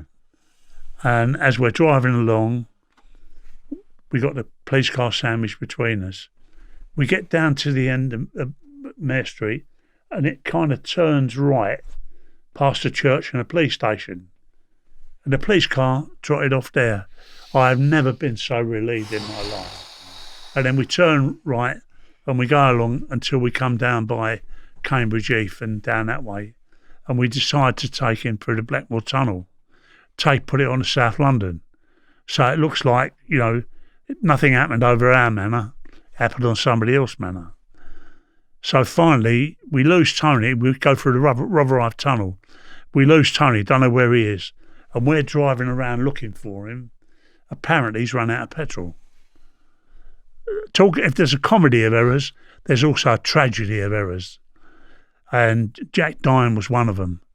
So we finally we pick Tony up, we find him, and he tells us where he's left the car, and we go there, and it's right outside the church. And there's been a wedding that day, there's all confetti around and everything else like that. And I thought, oh, you know, at least he'll be found and he'll be given a funeral and everything else like that. So it looks like it's ending well for what it is, you understand? It's a total mess, but at least there's a church involved and other things. So we go off and we drop Bender off. Little did I know, Bender then went to Charlie Kray and told him what had happened. A man who wasn't involved and didn't even know it was going to happen or didn't know it happened. He then had to get in touch with the twins, who then told him what had happened and everything else like that. They then learning that, that Jack's over in South London, they then get Freddie Foreman involved. Yeah, that's right. Yeah. You understand what I'm saying? All people, none of them need to have done a day. Yeah. If they had just kept their temper, just kept their cool, dealt with things in a proper manner. No, they got a frenzy. Why? Because Reggie for one, you know, he's lost his wife, she committed suicide. That must be an awful burden. It must also kind of almost derange you to know that kind of thing had happened. And then you got on the other hand, you got Rooney, didn't know, weren't taking his medicine, and anything was likely to happen. So that's what you're dealing with. Two people who are really out of control and who don't listen to anybody. I don't know anybody that I can't reason with. But with them two, nobody could, their own firm couldn't read. Why did he die in the first place? He upset them. Apparently he was walking around with a shotgun saying what he was going to do. Apparently he ripped them off for some tablets, drug tablets or something. I don't know what the truth to this day is. You understand what I'm saying? I don't think he should have died. I think whatever they didn't achieve nothing. They spent 30 years in prison. They're not a success. They never were a success. They never will be a success. They've got the ability to sort of like, how can I put it, have people kind of, I don't know, hero worship them, and I don't understand it. You know, I look at heroes. I read about a sailor the other day. He went down into a torpedo that had an atom bomb in it. Him and a couple of other guys, and they managed to get it out. And, you know, he didn't want to be a hero. He just did what he had to do on the spur of the moment. And then later on, him and his sister are swimming and his sister is drowning. He goes and saves his sister and loses his own life. That's a hero for you. You understand what I mean?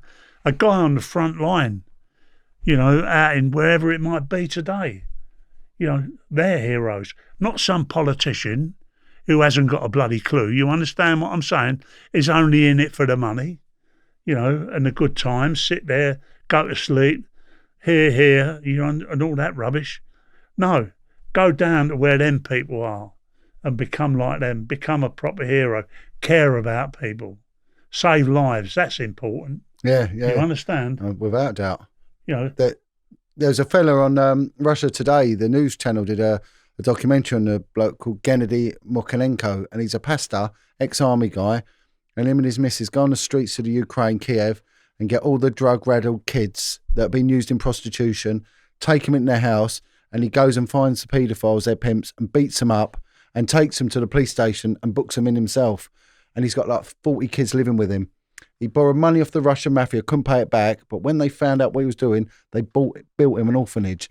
And this guy is a hero, like you're saying. I watched it. I was in tears watching it. Yeah. I thought, what a man, a proper man. And I've been in tears watching people, tremendously brave people. You want to see a film, you know, to bring a tear into your eye. It's called Taking Chance, and it's a guy who dies out in Vietnam, and the guy's got to take him back to his village in America. But the respect that people show on the plane when the coffin comes off, they will stand to attention, salute, take their hats off and all the rest of it. And he gets that respect all the way back. And most amazing film. But I think of my dad, you know, I think that deep inside, I met the bravest man I know. Never heard him once accuse anybody of, like, not myself or my brothers. You know, we were this, that and the other, and, you know, where was he going to get the money from or whatever. He just did what had to be done. He had to be there for his sons, but we weren't there for him.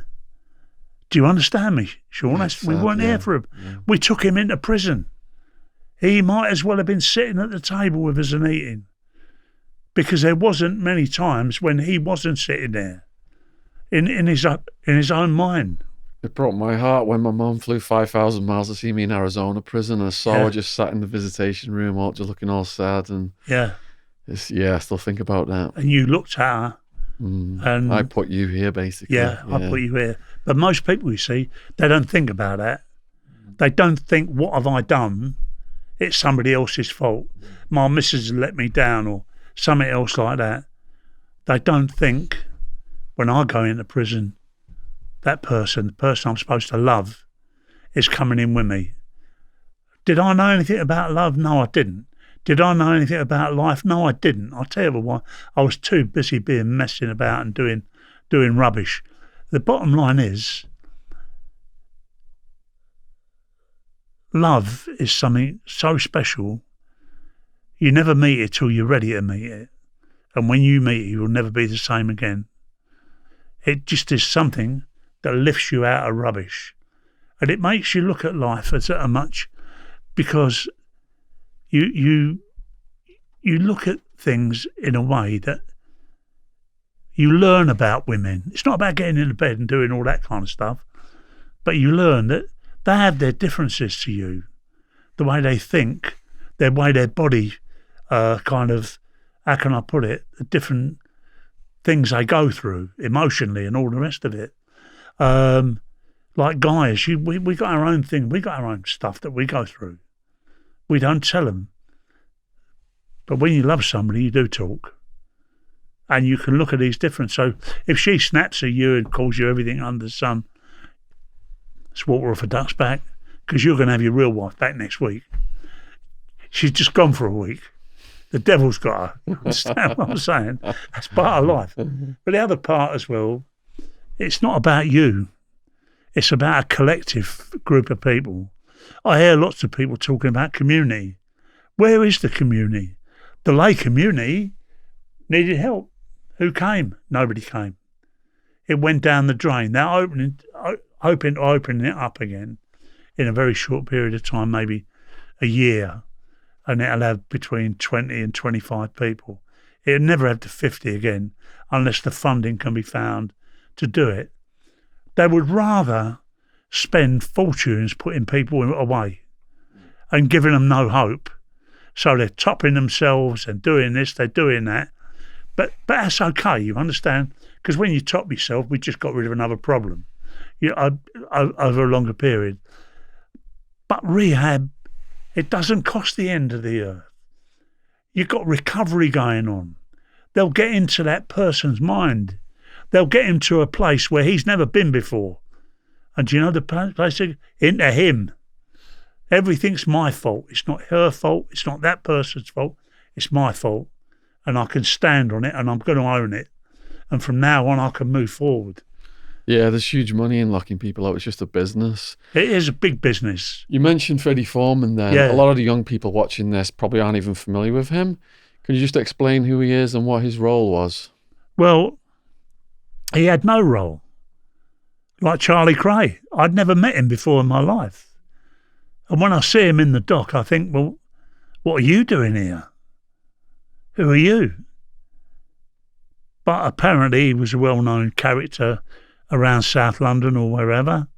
And I found him quite a decent bloke. He'd speak to you, you know. There was didn't walk around like I'm the big I am or anything else like that. He acted like a normal man. And I think that the fact was I was just surprised that, you know, he was in that dock. Like Charlie was another one I felt surprised that was there. But that's what they did to them people. You understand me? It's like a big conspiracy case. Yeah, big conspiracy case.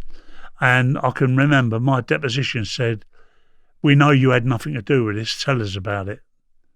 And neither you nor your family will be affected. And I turned around and said, don't know what part you're talking about. And Nipper Reid said to me, look, there's my card. Give me a call. He genuinely gave me his card. Yeah. And treated me with respect. He said, give me a call. He said, and I'd like to talk to you in private.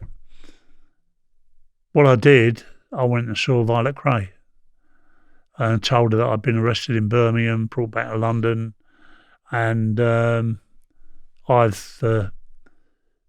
said they know everything. I've seen it on the wall, the names, the cases, the offences. It was all on a wall in what's the name? Tintagel House. Yeah. And she turned around and said, "Please, Chris, will you please come and tell the boys?" I said, "I can't, Violet. It's too dangerous for me to do that. You tell them what I've told you, and that's it." And she turned around and said, "Please." And I heard my own mother's voice when she asked me to do something.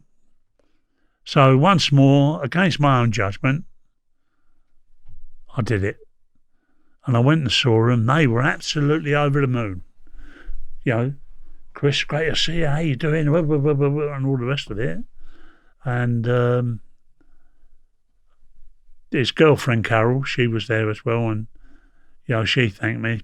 And I went away and thinking that'd be the end of it. Within another week, police come up to Birmingham, arrested me again, brought me back down to Tintagel House, and Nipper Reid said, I've given you opportunity, tell us about it now. I said, I can't tell you nothing, Mr. Reid. I said, I don't know what you're on about. And he was playing with a gun. And he walked round the desk, and he came right round and hit me over the side of the face with it. And I thought, you're not going to get a reaction out of me here. I know exactly why you've done that, so you can do me for GBH. Yeah. I said, did you feel good doing that? Good answer. And he looked at me like that. He said, Officer Cater, he said, charge him. And Cater went, what do I charge him with? He said, murder. And that's what they did. They charged me with murder, charged Tony with murder, Ronnie Bender with murder, and we all went to Bow Street. But I don't know they're even inside at the time. I'm in Bow Street and I could hear some people talking because all the cells are in a line. I thought, am I Tony? I went, Tony, that you? He went, yeah, Chris, that you? I said, yeah, what are you doing here? So I've been charged with murder. And Ronnie Bender said, I've been charged with murder. I said, I've been charged with murder. So, we go up in front of the beak and got remanded in custody.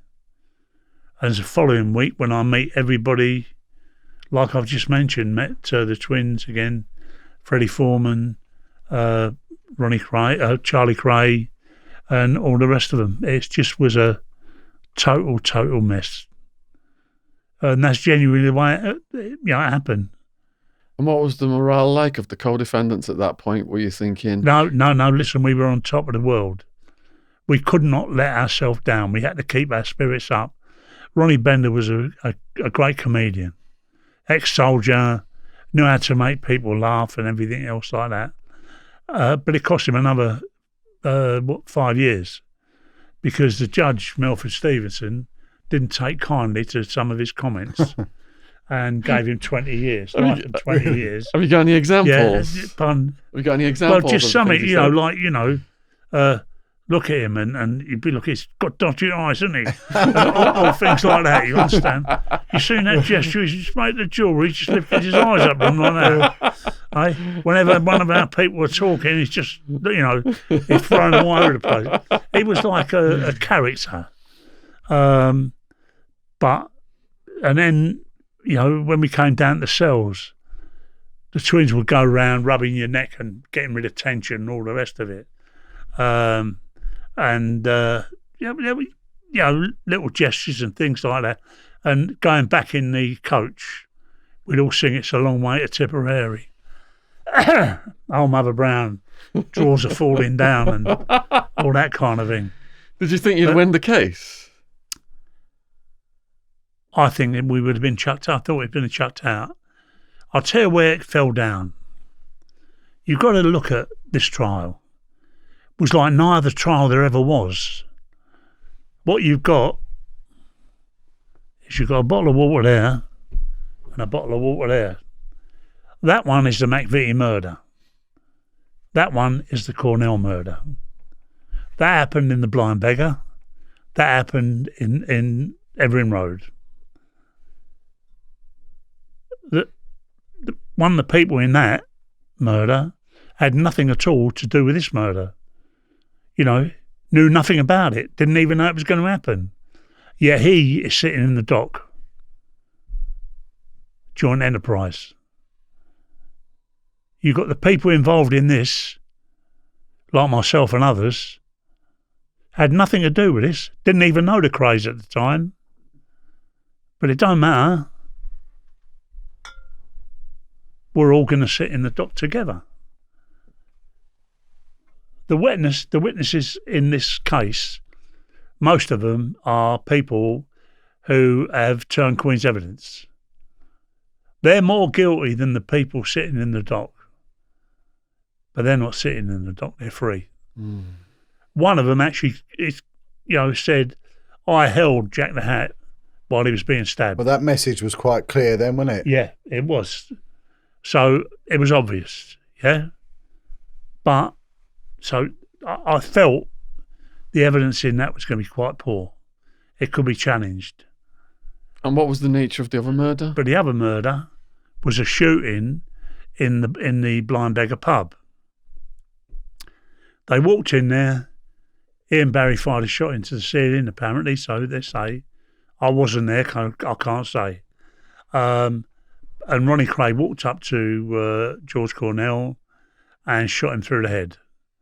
Right, so that's that. murder, yeah? Both of these trials are going to be together.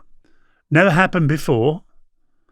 2 murders have been placed together with so many defendants. This murder. Everything's going along as expected. And then the barmaid of the Blind Beggar comes into the dock and she speaks. It was hearing the voice of an angel. And everybody went down on her evidence. Her evidence convicted the 2 trials. Wasn't she in fear of her life to do that? Yeah, but Was she scared? Like, wasn't she at risk of getting killed as a witness? well, initially she was frightened, Yeah. but the police got to her and reassured her, and she gave evidence. But she had nothing to do with this murder here. Yet it was her words in bringing down that one murder that a guilty plea was done for both of them. First time ever in history, longest murder trial, at number 1 court in the Old Bailey, that something like that's ever happened. So because there was so much media attention, did the judge give maximum sentences? No, it's political. Political. It was political. Can you explain that? I think they were going to do something when Boothby, Boothby was involved. I mean, Boothby went and claimed money. He got a lump sum of money, £50,000 From the Daily Mirror, wasn't it? Was it Mirror. Daily Mail or Daily? Mate, yeah, it was Daily Mirror? 40,000, wasn't it? Yeah, So they put a story about, and this was a politician, is it Boothby? Yeah. Is it a Lord Boothby or something? yeah, Lord Boothby. Yeah. Lord Boothby. What did they say about him? What did he say? The Mirror. Mirror about homosexuality, Rent boys, wasn't rent it? boys, everything. So he was involved in getting rent boys through the krays. Is that what they said? No, they said that the krays were getting them for him. Getting them for him. Yeah. Right. So Was that just a sensationalist story, or was that true? I couldn't say, honestly. Whatever they did in private, they did in private. You know, I just, I was a married man with a daughter.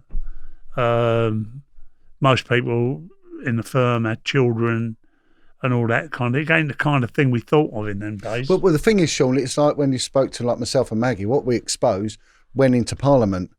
You know, there were people involved, and that's why they had to do their best to silence us. And that's when, this politics, because whatever you do in the criminal world, if it starts affecting political instability, that's when the intelligence services come in, and that's when it's a different ball game. So do you believe then that the krays were involved in... I think they were potentially could have affected politics by bribery of politicians. That's my opinion. And I think that's an age-old equation that's gone on for a long, long time. So And it's still going on now. So like Epstein, then they had politicians in compromising situations Without that they a had doubt. power over. Yeah, without a doubt, 100%. Without a doubt. And that's what it would have been. I mean, one of their clubs had Lord Effingham, Dryburgh was the other one. Dryburgh was another one. So they had all these kind of people. And it was Harold Wilson who really wanted them away. Because he was looking at things and thinking, we're going to be brought down here by what's going on.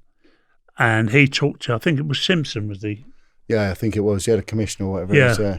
And he was the one who actually said, we're bringing them down. And even the police, it was totally secret what they were about. And I know I worked on one unit when it was to do with protests and all that, and it became very political. And we was in a covert building, and we were told certain people will come to target and we get them. For whatever, you get them. And that's it. And in the courts will work in 24 hours. But you see, the thing was, Tintagel House, I'd never heard about it. I knew about Scotland Yard. The Tintagel House sits right next door to MI6. Yeah, that's right. Yeah. So it's all there. But the thing was, it was political. Yeah. You understand? But they had to go down, and they had to be shown an example. They couldn't just walk out. I mean, Boothby took them right into the House of Commons, didn't he? Yeah. And the politicians were disgusted. that a man of his stature would actually do something like that. But he wasn't a man of any stature, really, because, I mean, he nicked Harold Macmillan's wife, didn't he? Well, you see it a lot with the allegations made against Ted Heath and Leon Britt and all that. You know, this isn't a little Dolphin Square. It's an elite little club, you know, that we're not a member of. And there's a book called Playland, if anyone wants to really look into it. And it's about a guy that talks about the rent boy racket during the 60s and 70s in London and all the people of influence, politicians and CEOs of big company. One of them was Hornby, that used to run WH Smith's, and high-ranking guards officers are all going to these like rent boy sex parties. Well, there's another book you can read, John. One I read in prison. It'll tell you all about life. Go to the book of Proverbs. Read the Bible. It's an open doorway. Walk through it, and I'll tell you, you'll meet some people there. Good people. People who are strong. People who are decent. People that cared about people. And it'll tell any young person who don't have a parent that they have got a parent, one that loves them deeply and wants the very best for them. Let me tell you something. There is somebody out there. I read the book of Proverbs when my boy was on life support, and that I sat and I read that. Well, I read it, and I'll tell you something. I slept with it under my pillow, because if great people can climb mountains, cross rivers and oceans, and do magnificent things for human nature, and they believe in that word of God, then I can take it. I can take that, and I can live with that. And for the rest of my days, you know, I'm going to tell you this. Nobody could do anything with me. The first 30 years of my life, prison. I've been out of prison now nearly 40 years. I haven't been back. So God really works, doesn't he? Yeah. Well, I've seen the work you do, you know. Yeah. And it's a pleasure to be part of it, if I hadn't you know? picked the book up, yeah. If I hadn't connected, and that's really what it's all about. It's about connecting. You know, you can't turn a light on till the finger connects with the with a switch. You know, and that's what you're doing. You're turning lights on. Well, someone said, John, be careful. Yeah. Be careful. I know. I've had my fingers burnt a few times now, Chris. Yeah, I know that. Can you take us what the day of your sentencing was like? Day of my sentencing. We arrived at the Old Bailey. I don't know what kind of sentence. There's only one mandatory sentence for murder, which is life. Prior to that, there hadn't been any indeterminate sentence, like there hadn't been any kind of recommendations. So the twins went up first, and everybody's wishing each other well and, you know, do the best, being a bit comradey. And they came down. Life and 20 years, but they didn't show any emotion. I mean, it weren't like sadness, it weren't like anything else. They can't afford to show that kind of emotion. Next up was Ronnie Banday came down. Life and 20 years. He cracked a joke. You know, that was what he did to keep it up. Then Tony and I go up. No, Ian Barry goes up. Ian Barry's always sombre, really nice guy, Ian. He's a thoughtful man. He came down, he looked and he ducked his nut and he went 20 years and he walked off. Then Tony and I went up and they said to me, you will go to prison for life with a recommendation that you serve 15 years. And I looked up in the what's the name? Gallery. The upper gallery, yeah. And saw my dad. And I said, all right, Dad, I'll see you later. Meaning I'll see him in the visiting room. People thought I meant I was going to escape. As if that you couldn't believe it, honestly. Ooh. Outside, we got motorcycle outriders, we got helicopters, we've got the full works. And I've gone back, I said 15. Tony came down 15. And he went through like that. But we couldn't let people feel that we've been crushed. So we all came together and we're all singing songs downstairs in the Old Bailey. It's all bravado, really. Of course, yeah. And then we get into the coach. We got one of these prison vans, the old black one. Blue, black Mariah thing, yeah. And the driver was a man called Fred. And Fred, we had a right character, he was, the old driver. And it was like a caravan. We were going to Southend or going to Margate. So we're all singing and everything else like that. And when we get to Brixton, and they got them off that were staying in Brixton, the twins, Tony, Ian Barry, Freddie Foreman, he went to Brixton, and Fred was standing there with a board and a piece of paper, and he got all the autographs of right. everybody. God, bet that's worth a few quid now, isn't it? I've never seen anybody sending it. Yeah, right. You know, he kept it for himself. It's a picture of his van, and that's out there. But the actual thing that we all signed was never been anywhere. So then we got off at Wandsworth, three of us, and we signed it for him as well. And if people lift your spirits, Fred was one of them. Although he weren't part of us, although he was a driver, you know, he still treated us all with respect. So you got celebrity status now in the prison? Yeah, that's right. Yeah. Yeah. So all the inmates were the Krays able to run their rackets from the prison because of the power they had? And well, they didn't. No, they didn't. They went back to Brixton. We went to Wandsworth. Within a matter of 3 days, we were on a escort up to Durham, County Durham, where around the prison system they had 4 security wings, top security. This was for the RIA, for people who were considered highly dangerous if they ever got out. So on the way up to Durham, one of the police cars and the escort clipped a board and it went up in the air and landed on another car. So that was out. All of a sudden, on the hillside, appear police with rifles and all that because they think it's been a setup. Oh, right, okay, yeah. And no, it's you could get this information, and it's unbelievable. You're looking, Snipers. Thinking, where? And one of the screws in our car, we're all going to die. He's gone, we're all going to die. And anyway, we pulled up. They got changed cars, and we went on our way to Durham. Well, at Durham, there were 6 of us in that wing. Then they had lesser security wing, which is known as a submarine, and in there was 9. The Isle of Wight, there were Parkhurst security wing, there was 12. At Chelmsford, I think there was about 8 or 9.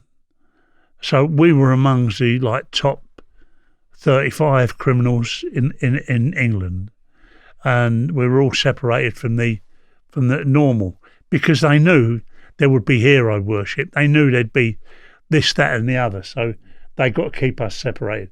We're running the prisons, not the Krays. So that was authority's take on it. So were you locked down then? Did you have all your privileges lost? Well, no. They gave us more privileges because upstairs from us was the nonces wing. Brady, all them kind, Burgess and all them kind of people. They believed that the cons were going to actually kill them, so they never ever allowed them to have food made in the prison brought there. You understand me? What they did, the food was given to us whole. It was given to us raw. We cooked our own food. And me and Charlie Richardson would have cooked. So we knew everything that would go on. So when you say you cooked your own food, how did you cook your own food? Oh, we had a little cookhouse there with an oven in, and which the screws would use. But they gave it to us. So a little crack here. Bruce Reynolds had been everywhere. Charlie looked up to Bruce Reynolds, but he couldn't let him know that. So he said, Charlie said, look, he said, we're going to do something today. I said, what are we going to do? He said, we're going to do a curry. He said, but we've got to be careful. We don't want any criticism off of Bruce Reynolds. So, okay, no mistakes. But what I did, I wanted to get the curry to be a nice brown. I didn't want it to be dull. So I got some cochineal, this kind of stuff you put in a colour in. All right. Put in what's the name in a curry. And I put this brown one in, but it came out red. So then I thought, if you put blue with red, You get green. you get green. So I tried that. And Charlie's watching me. You fucked it up again. green curry. I said, well, leave it out, Charlie. We'll get there. Right. Now, I'll tell you what. If we put purple in, or we put this, what's the name in, you should try and even just get it back to a proper colour. Anyway, so we put in, what's the name, we put it in some colour, and we got it down to a brownish. But it was a bright brown. And the thing was, the little bits of kind of peas and stuff like that shine. I mean, they look like luminous, you know what I mean? Anyway, we've gone up and we've presented it to Bruce and the other lads. And Bruce has gone, most unusual colour I've ever seen. He said, but I'll tell you what, it tastes nice. He said, but the colour disturbs me a little bit. and Charlie is, what's the name? But yeah, they were good people, really. And then we had the gangsters versus the bank robbers. So there was Paul Seaborn and Bruce Reynolds were the gangsters. Was the robbers, the bank robbers. Paul Seaborn was the one who actually got Bruce Reynolds out of what's the name? Oh right. Out of Bigsy out of. They helicoptered him out. No, got him over the wall. Oh right, okay, right, yeah. So we played them at tennis. So we'd all be watching tennis like King and Nat Travelova or whatever her name was, and some of the older men tennis players. So we'd go out there, we'd have our overalls on, T-shirt on, or vest. We've got a tennis bat and we're going to play tennis. Anyway, knocked the ball over. And it was funny, really, to be able to say, love 15, juice, and all this kind of thing. Anyway, I put a ball over and I went, that's in. And Bruce went, no. He said, I don't think so. I said, what do you know, you four-eyed cunt? But I didn't mean it like that. You understand what I'm saying? It just came out. And anyway, he come running over, hit me over there with a bat. I've knocked it aside and clubbed him with mine. Game of gentleman tennis. Yeah, it really was, yeah. And we went in front of a governor called Steinhausen.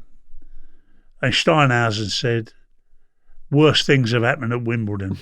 I'll give you both a caution. So, me and Bruce got along well after that until we went to Maidstone Prison and I met him again. And we're sitting in the cell having a chat with a few other guys. I don't know why I said it. I said, Bruce, listen, do you know that incident up in Durham? He said, yeah. I said, I never meant that, really.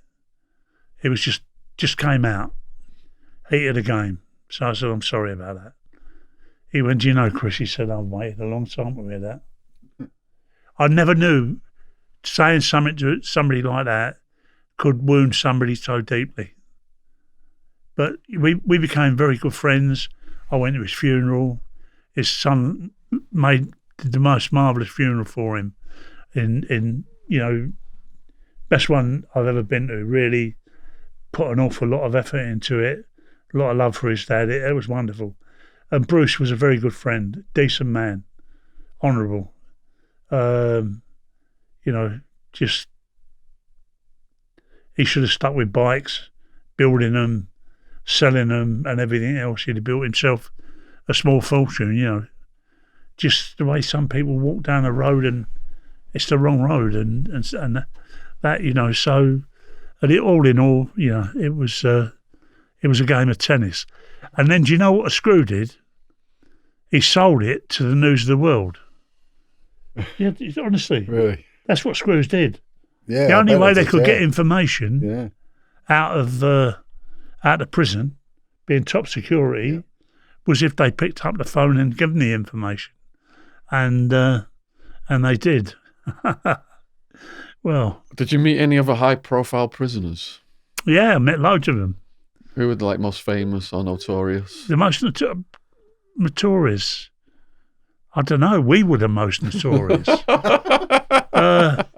Who? Because Richardson was notorious, wasn't he? Yeah, but he weren't. I mean, Charlie was a businessman. Yeah.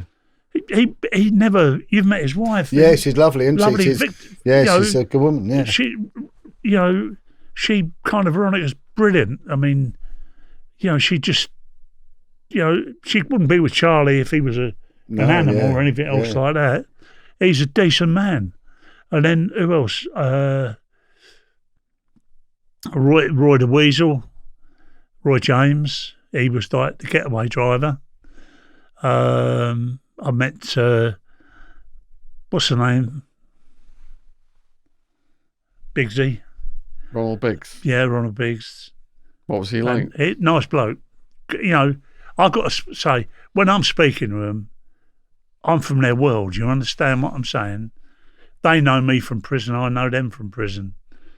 I treat them with respect. They treat me with respect. They don't want to involve me in any crime, and I don't want to involve them in any crime.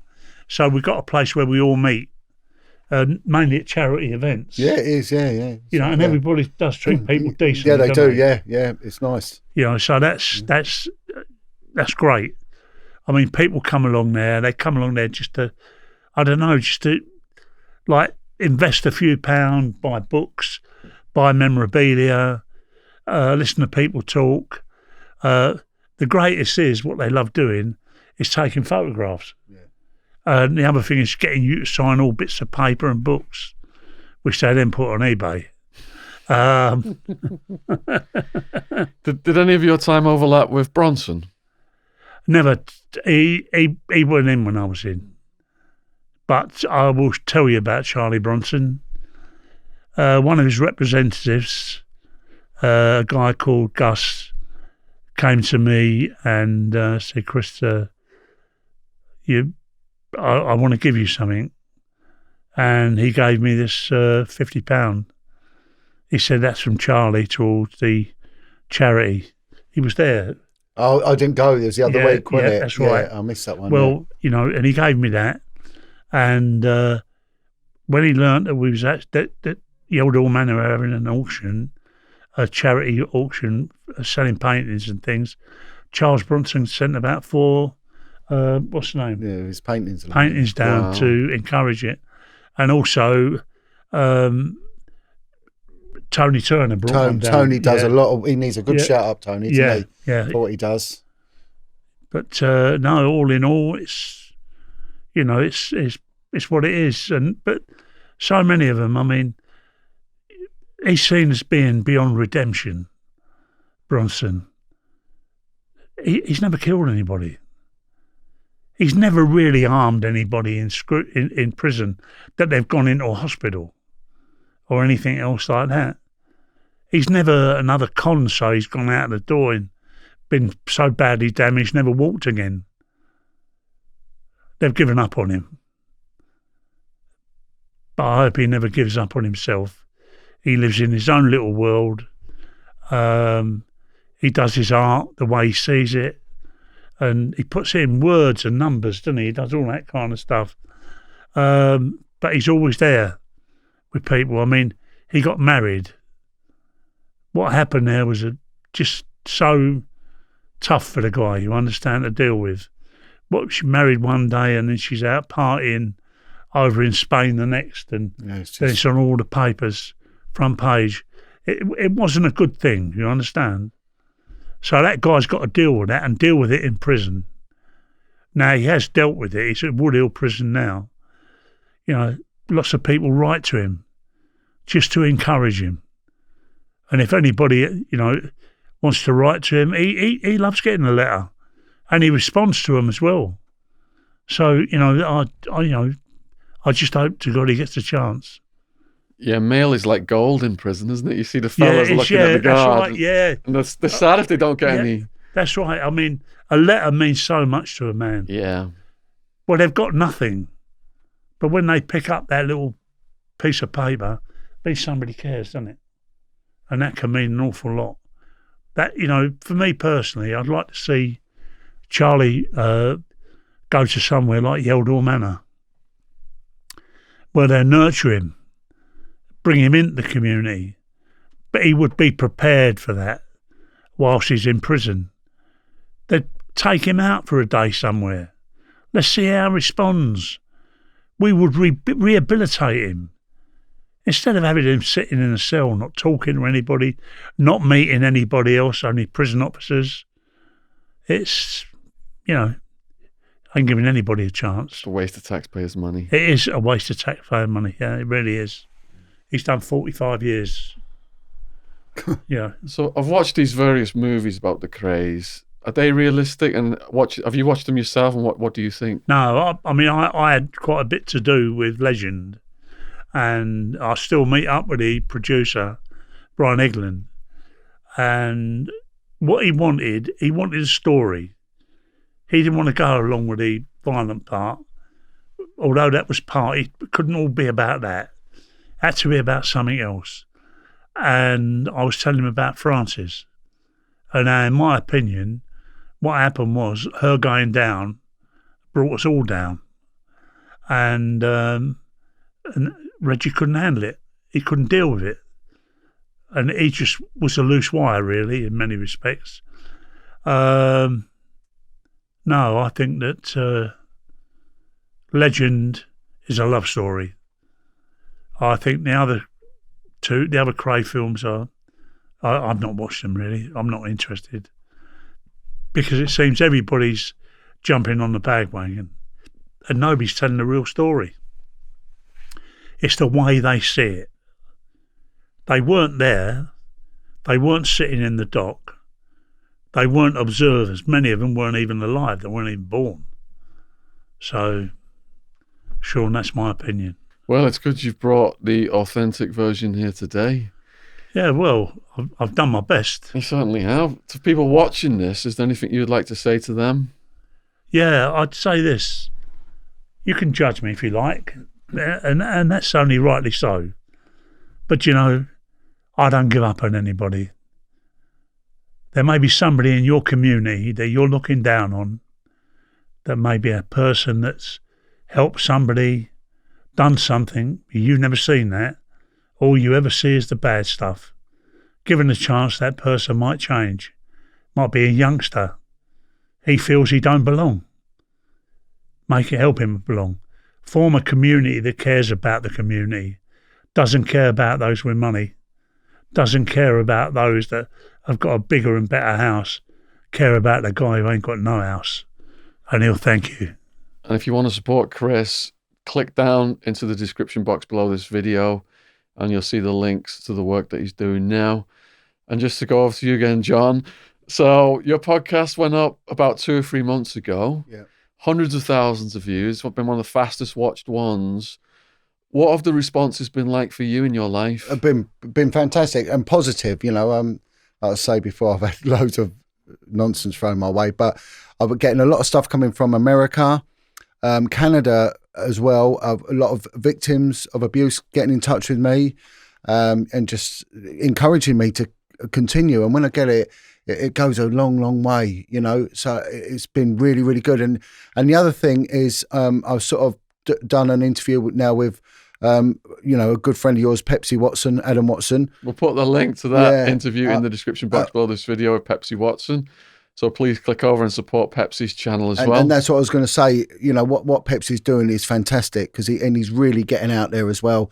And he wants the law changed, you know, and hopefully it will. And I think, and a lot of what I'm doing as well is going out and I attend rallies and I give speeches and everything else.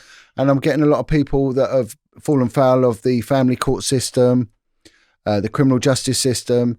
And again, the whistleblowers have been bullied into silence. And without the whistleblowers, the story never gets out.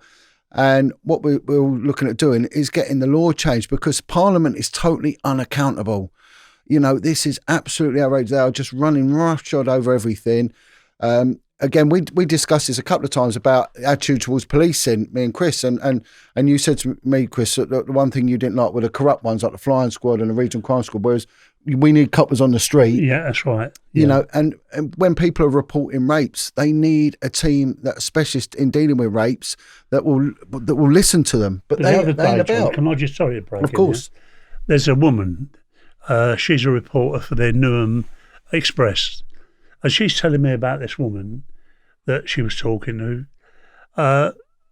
She'd gone into a shop to buy something, came out, went to her car, dropped her keys on the floor, unbeknown to her, and she's fiddling about. And this guy comes up. He smiles at her, looks at her, like winks at her, bends down, picks the keys up, gets in the car and drives off with it. And she thought, what's going on? Anyway, the car's got something special about it, and she was able to find out where it was. She went to the house, knocked on the door. The guy came out, and she confronted him. She called the police. Police said they're not interested. They've got something else to do. Eventually, when they did come, they spoke to the guy. They looked at the car, which had false number plates on, and still did nothing. Now It's unbelievable. It's wrong. Yeah, but you can't believe that would go on. Yeah. In my day, the police would not do that.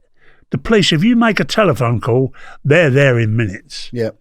Not anymore. Well, what I'm getting are people that have got cases of child abuse they want to report against either themselves or against, involving their children.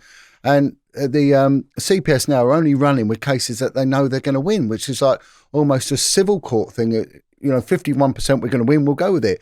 We used to prosecute cases at a 2% success rate, and we would do it wholeheartedly and with tenacity. And I was a very, very tenacious detective, and I did so because I was putting paedophiles away, and I hated them, and I did everything to destroy them, and I will, hand on heart. They hurt kids, I wanted to hurt them. But we have been let down, so I want to organise like a day of remembrance in London, and I want to get all the groups together, all the victims and survivor groups, anyone. Westminster Abbey, you could do it there. Yeah, that's exactly round there. Because they had that, I went to a thing there where, will you lend me 20 quid, Mum? Oh, yes. Yeah. But the twins? Yeah, yes. Me and Ronnie Richardson went. Right. And also the staff of the lay community. And Amber Rudd was there. She led the prayers and everything else like that. And there was a lot of letting go where people were not really grieved. And Ronnie Richardson was one of them. When her son died. She lost her son, didn't she? Yeah, she didn't know how to deal with it. And she was too busy being a mum. She'd lost her father, lost Charlie, lost Lee, and lost the so much that she didn't want to lose the rest of the family. So her mind was concentrated on them. But when she came to the Westminster Abbey and listened, she realised she weren't alone. And the tears started to flow and things got better for her. She could speak a bit more. And she came to the Lee and gave a talk. Yeah. And so Bobby Cummins, I'm not a gangster, he did it as well. Yeah, I was there when Bobby when he did that. So, there's many, many things, but you've hit it right on the nail. It's when they go to the CCP or whatever it is, they just push them away. Yeah, if it's going to cost money, they run. They don't want to know. So, an old lady can be in the house, a guy can get in there, he's very threatening, and she can clobber him and get rid of him out of the house, but he will still get a light sentence. But the people who really need, look at Bronson in there, 45 years. Has he gone and intimidated an old lady? Has he tried to nick her jewellery and everything else? No, he ain't. And that's the sad part of the situation. Well, it's upside down. Pardon? The whole thing is upside down. It is an upside down world. Yeah. But John, that's such a good idea of going along and having that open day. But with children that have been lost, children not only lost into the care system, but like when you go to the Lea and that's lost children from alcoholism because they're struggling with the demons from childhood. Yeah. Suicide's the other one. Now, we were talking earlier, Chris, and you're saying about their success stories, but what about those that don't make it that far? Well, what about the number of people who die? Yeah. Who leave the Lee, and then you get a telephone call. I mean, I'll tell you, when I took a guy to court, Epsom Crown Court, Terry his name was, smashing kid, and when I get told I've got to take him, I go to find him. And I'm looking for him, and we had a playroom, a sports room, and a snooker table. He was in there playing snooker. I went, Terry, yeah, he said, I'm here. Hello, Chris. He said, what do you want me for? I said, I'm taking you to court tomorrow. So he said, all right. He said, that's good. And he looked like a bit like that ginger, what's his name, Bieber, whatever his name is. Justin Bieber. Yeah, Justin Bieber. Ginger Bieber. When they call him Ginger. Anyway, we've kind of met in the morning. I'm going to be in there at 6. I've got a plan in my head. On the way down, I'm talking to him. I learned he's a twin. Right, yeah. His brother hasn't come into rehab. He's in prison. So I take him down there. I said, where's your mum live? And he's took me down to this house. It was a beautiful house, roses round the door, in a nice place, secluded. Knocked at the door, a little old lady came to the door. And she went, Terry, how are you? So I said, is this your mum? He went, yeah. Apparently her and her husband had adopted these 2 twins. And they were great when they were little, when she was bringing them up. But when they got old enough to go and mix with other kids, that's where they went wrong. So it started out with cannabis and playing around with that. Then some kids said, well, look, why don't you try a bit of this? Heroin. And the next thing you know, they're in it up to their eyes, then committing crime, shoplifting, all the rest of it.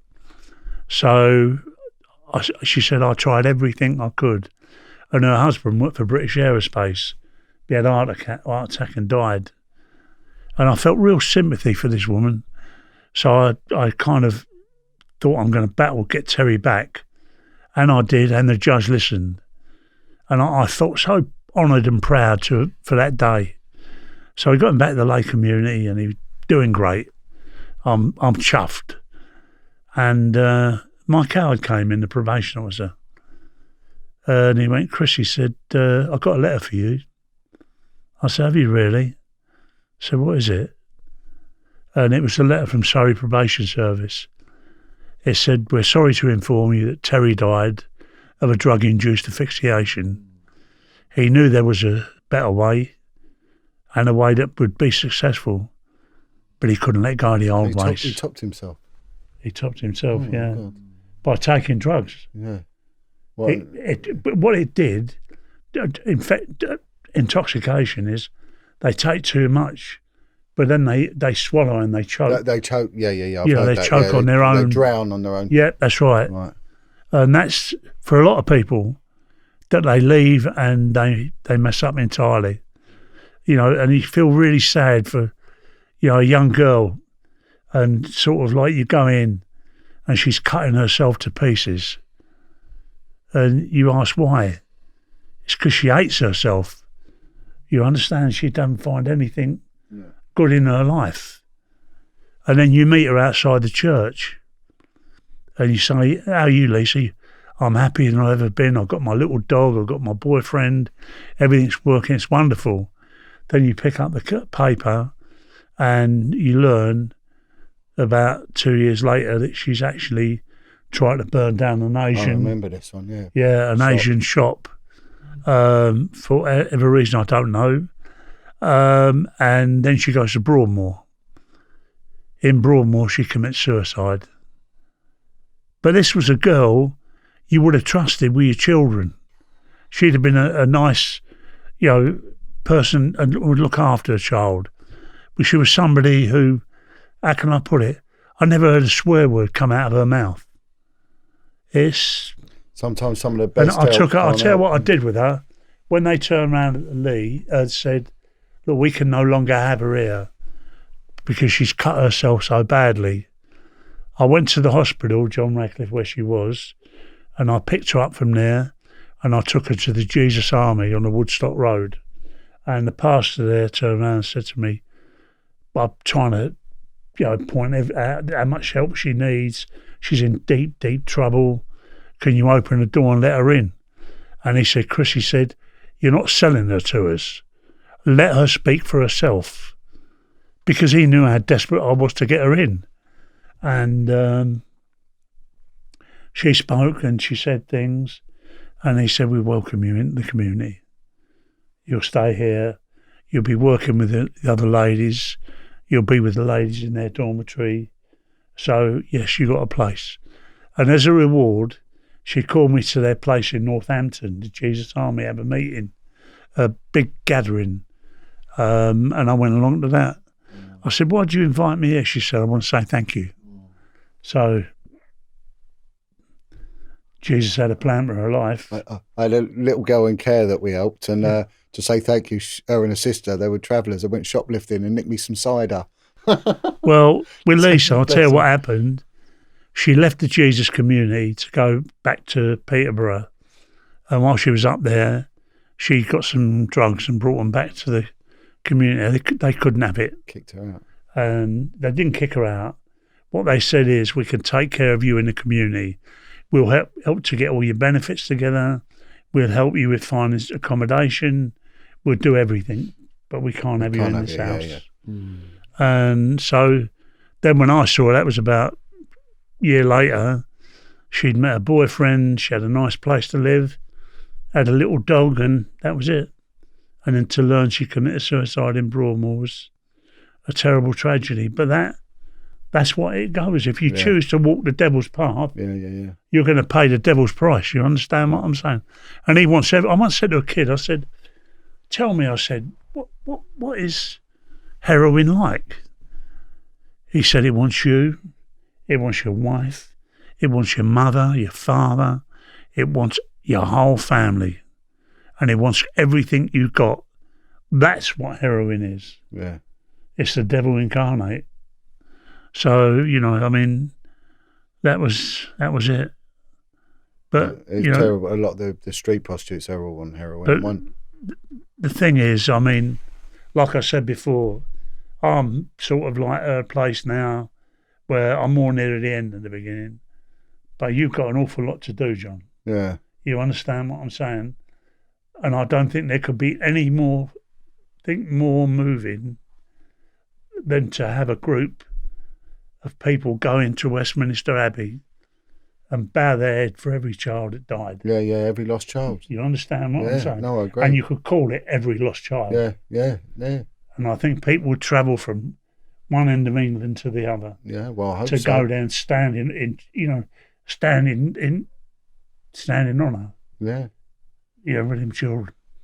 And that's the reason I do it, because I've seen it, like with the kids, with my kids. Two of them, the older two weren't mine, were going to go and care, and they turned into good lads. I thought, well, I can do more. There's more I can do, and I did. And it's a tough thing, baton to pick up, Chris, isn't it? Because it's all consuming at times, Jesus was on his own. Yeah.